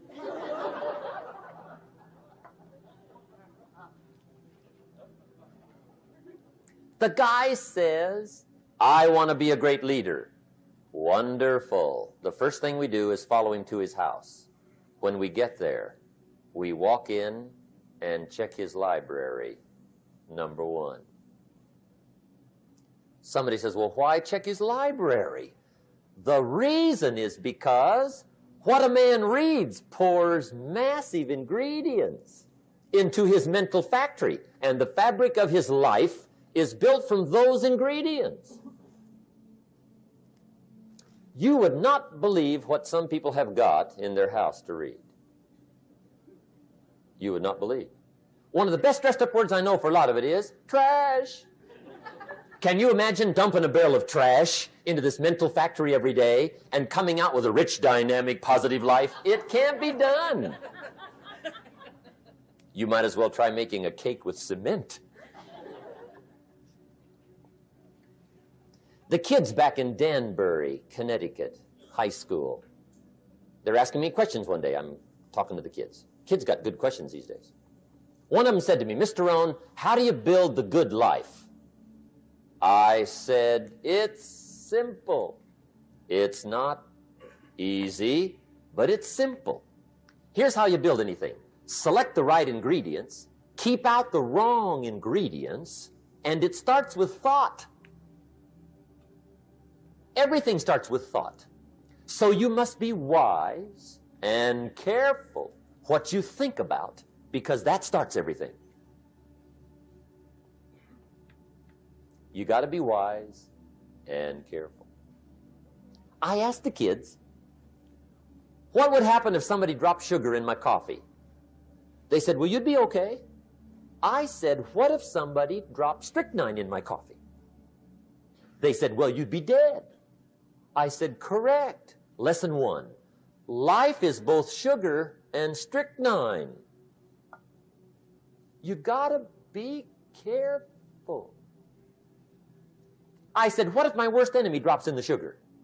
They said, will you be okay? I said, what if my best friend, even by accident, drops in the strychnine?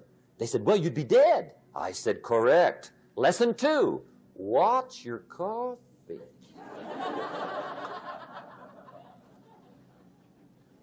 You got to be careful. See, it doesn't matter who hands you the bad stuff. It doesn't matter where you get the bad stuff. It'll still do its damage on your bank account, wherever you get it. Mr. Schoaf gave me one of the greatest phrases when I first met him when he said, Jim, every day stand guard at the door of your mind. How important. Stand guard at the door of your mind.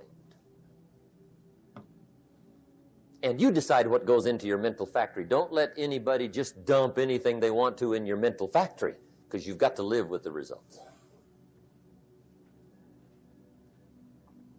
Okay, here's the last disease, and we're through with this list. In fact, we're almost through. Hang on. The last subject is very brief. The last disease, but this one is deadly. Engage in this one, indulge in it even slightly, and you might as well forget the future, because it's going to forget you. Complaining, crying, whining, griping, a Bible word called murmuring. See, that'll ace your future. Spend 5 minutes complaining, and you have wasted 5. And you may have begun what's known as economic cancer of the bone. Surely they will soon haul you off into a financial desert and there let you choke on the dust of your own regret. I hope I said that well, so you won't forget. It's a deadly disease. If you don't think it's bad, ask the children of Israel of Old Testament fame. Typical of us all, their story just happened to get in the book. Story says, children of Israel were slaves. God performed a series of dazzling miracles and got them out. And now they're heading for the promised land. Remember the story? Heading for the promised land. Tragedy of the story, they never got there. Reason. From day one, they started to complain. They griped about the water. They griped about the weather. They whined and cried and griped about the food. They griped about the leadership. They whined and cried because it was too far, too cold, too hot, too difficult, too miserable. I mean, they whined and cried for years. Finally, God said, I've had it, trip canceled. Or something like that. The story says they died in the desert, never got to the promised land. Which I think means 2 things. Indulge in this long enough, you get your future canceled. And I guess it also means even God himself can only take so much.